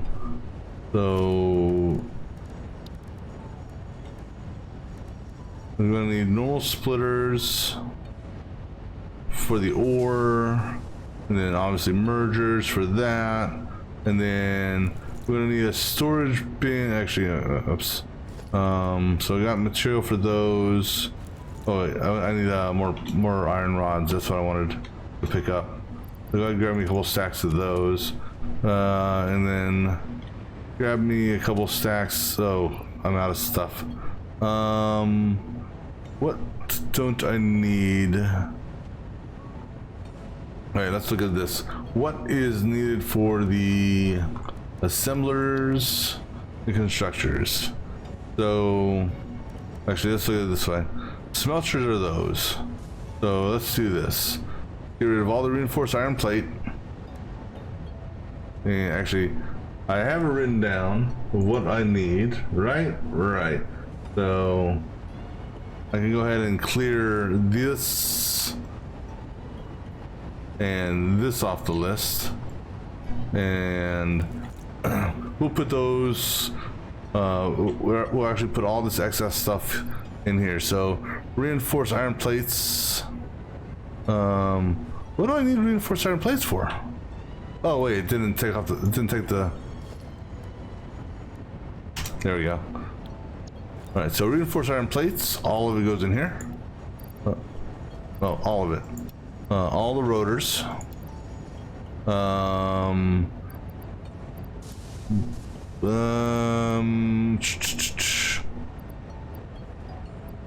motors.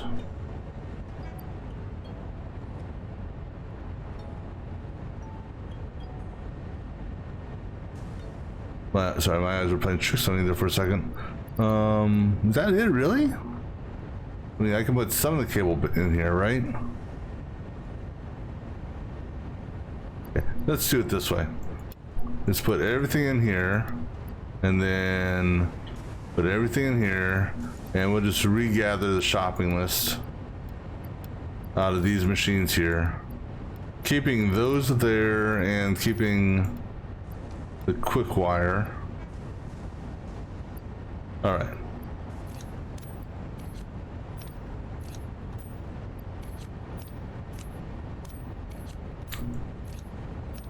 But actually, for right now, we only need to worry about. We don't need to worry about the drones, and we only need to worry about 2 drone ports. All right. So with that being said, iron rods. Go ahead and take all the iron rods just because. Wire. Take all the wire just because. Heavy mods. Good. High-speed connectors. Good. Go ahead and take all these sheets. Aluminum casings. Radio control units. That one. Portable miners. They're over here. Grab all but 2. So, because 2 are for the drones. All the steel pipes. The supercomputers. The fused modular frame, and the turbo motor. So I don't need anything else for what we're about to do. So this stuff here is just gonna sit on the train. All right, now to the Batcave.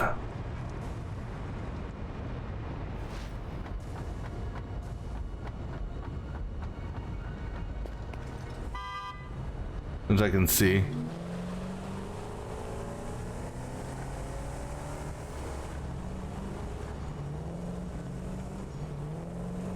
So I know we can drive to this one.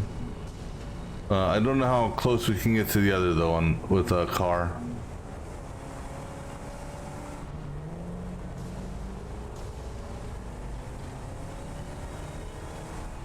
Yee-haw! Yeah, it's a rule, by the way. If you go on a crazy jump like that, you gotta do the yee-haw. Although I don't know why it's. Oh no! Oh, and it magically upended itself. Thankfully.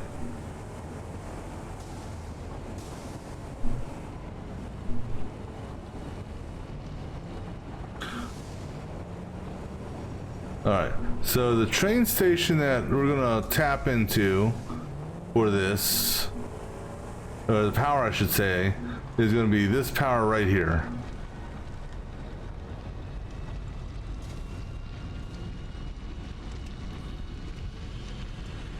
All right, so we're going. Need to make sure there's no bad guys around here. We're gonna kind of do this similar to how we did the our little hard drive search. And basically, what I'm gonna do, excuse me, is I'm gonna tap into this guy here.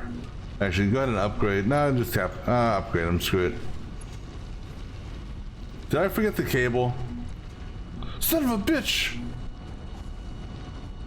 I don't happen to have any cable back here, do I? No. Damn it! Back to the Batcave. Probably the most important thing for what we're about to do, and we forgot it.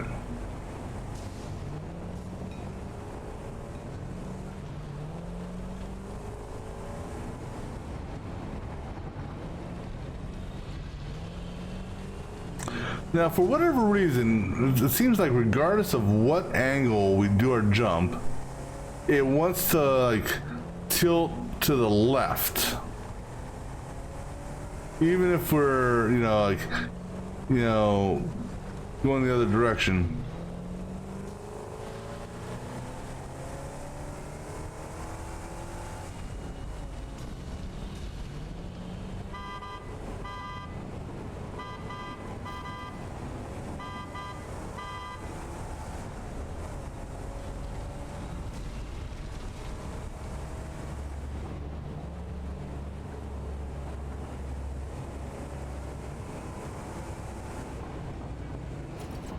All right, let's go get some cable.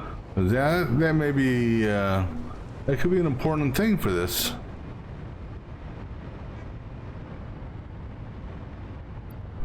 So grab like 4 spools of cable. I mean, it's an overkill, but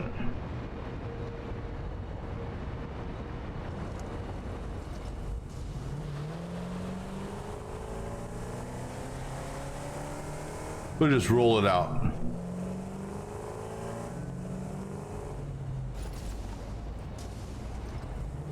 Okay, maybe rolling it out was a bad idea.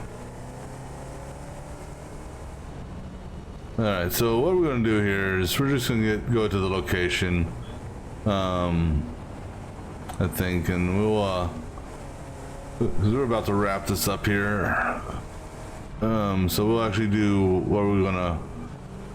We'll start the majority of this tomorrow. I'll just get in position to do this tonight.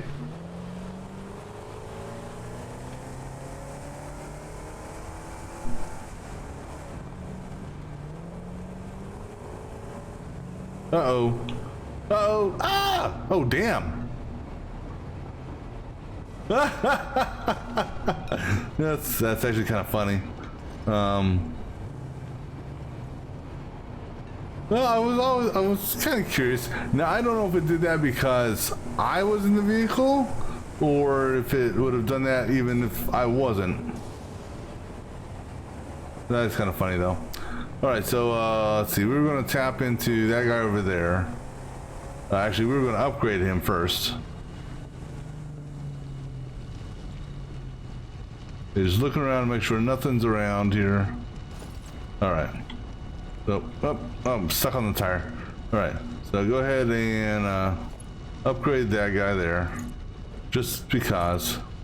Now,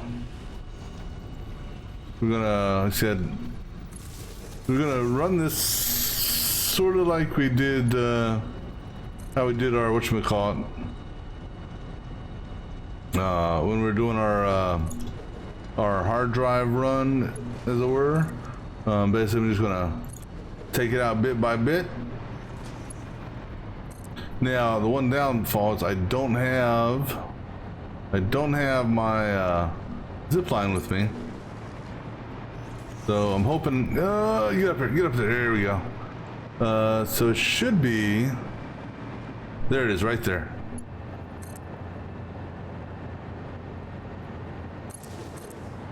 So we're gonna run our power line on the edge here. Now I could have, I think, driven up to this if I really, really wanted to. All right, so here's where our cat site is. that we so we'll go ahead and then we're gonna build out our foundation. Build out our foundation over this way.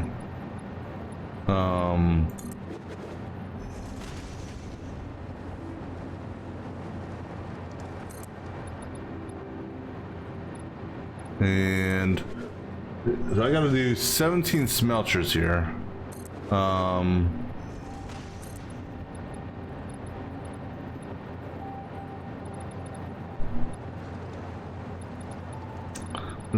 I'm just contemplating how I want to lay this out. Because it's got to come off that and actually go out some.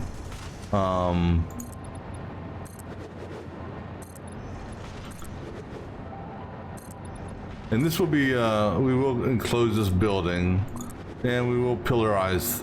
Pillarize? Is that the right term? We will be putting a pillar down for this as well. But you know what? I mean, I'm just looking at the ground. You know, I'll be honest, I don't like that alignment. We're going to change the alignment of that.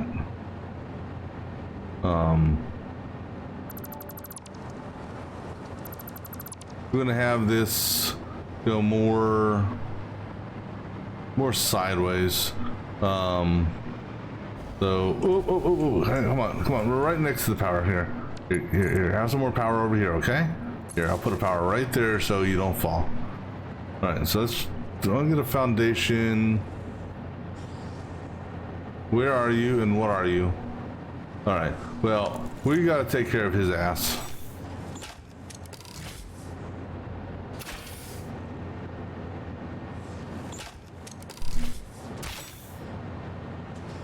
That was a good hit. Stay right there. Don't move. Makes it easier for me.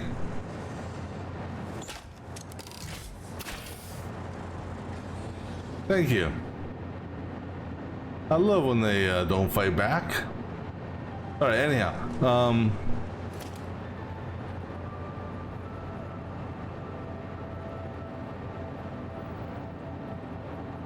Just trying to get right on. There we go.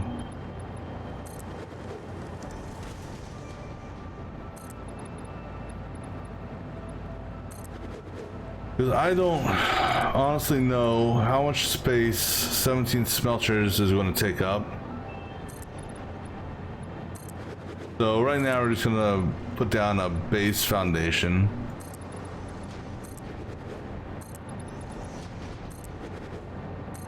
Now splitting for this relatively easy. We're going to treat it like 18. I'm not going to loop it back.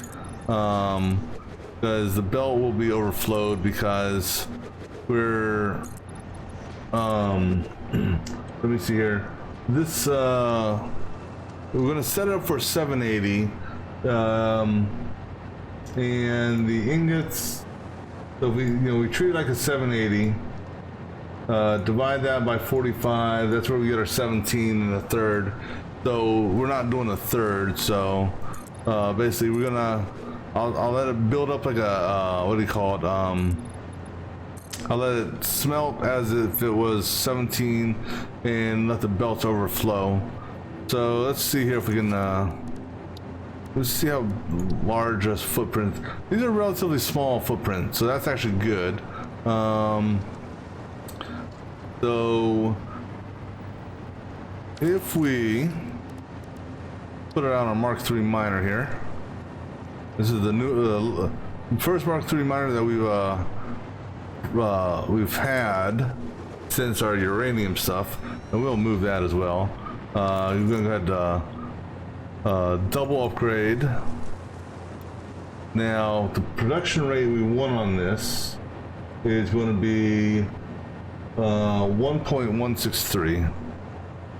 So 163.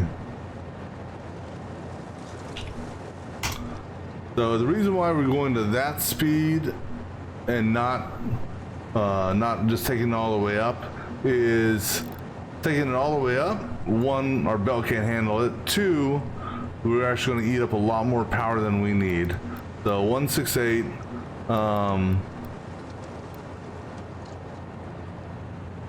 or excuse me, 163, which will technically exceed the belt, because I don't think you can do decimals in this.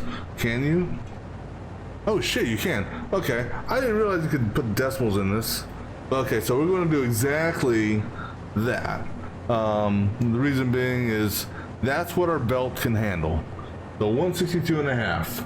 Let me just make sure that held. Okay, so that's the speed of the belt, and that's actually almost right on the money.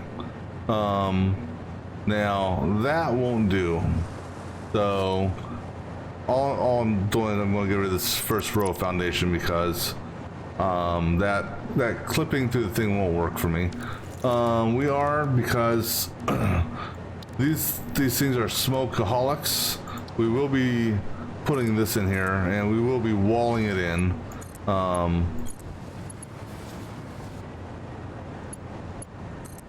And then, so that's where we're actually going to call it for now. So tomorrow we will set this up, and then I will use the same sort of, once I come up with the design for this, or layout I should say, we will mimic this layout at the lower cat site we're going to go to, and we'll go from there. So that will be it for now, and we will pick this up next time. So until then.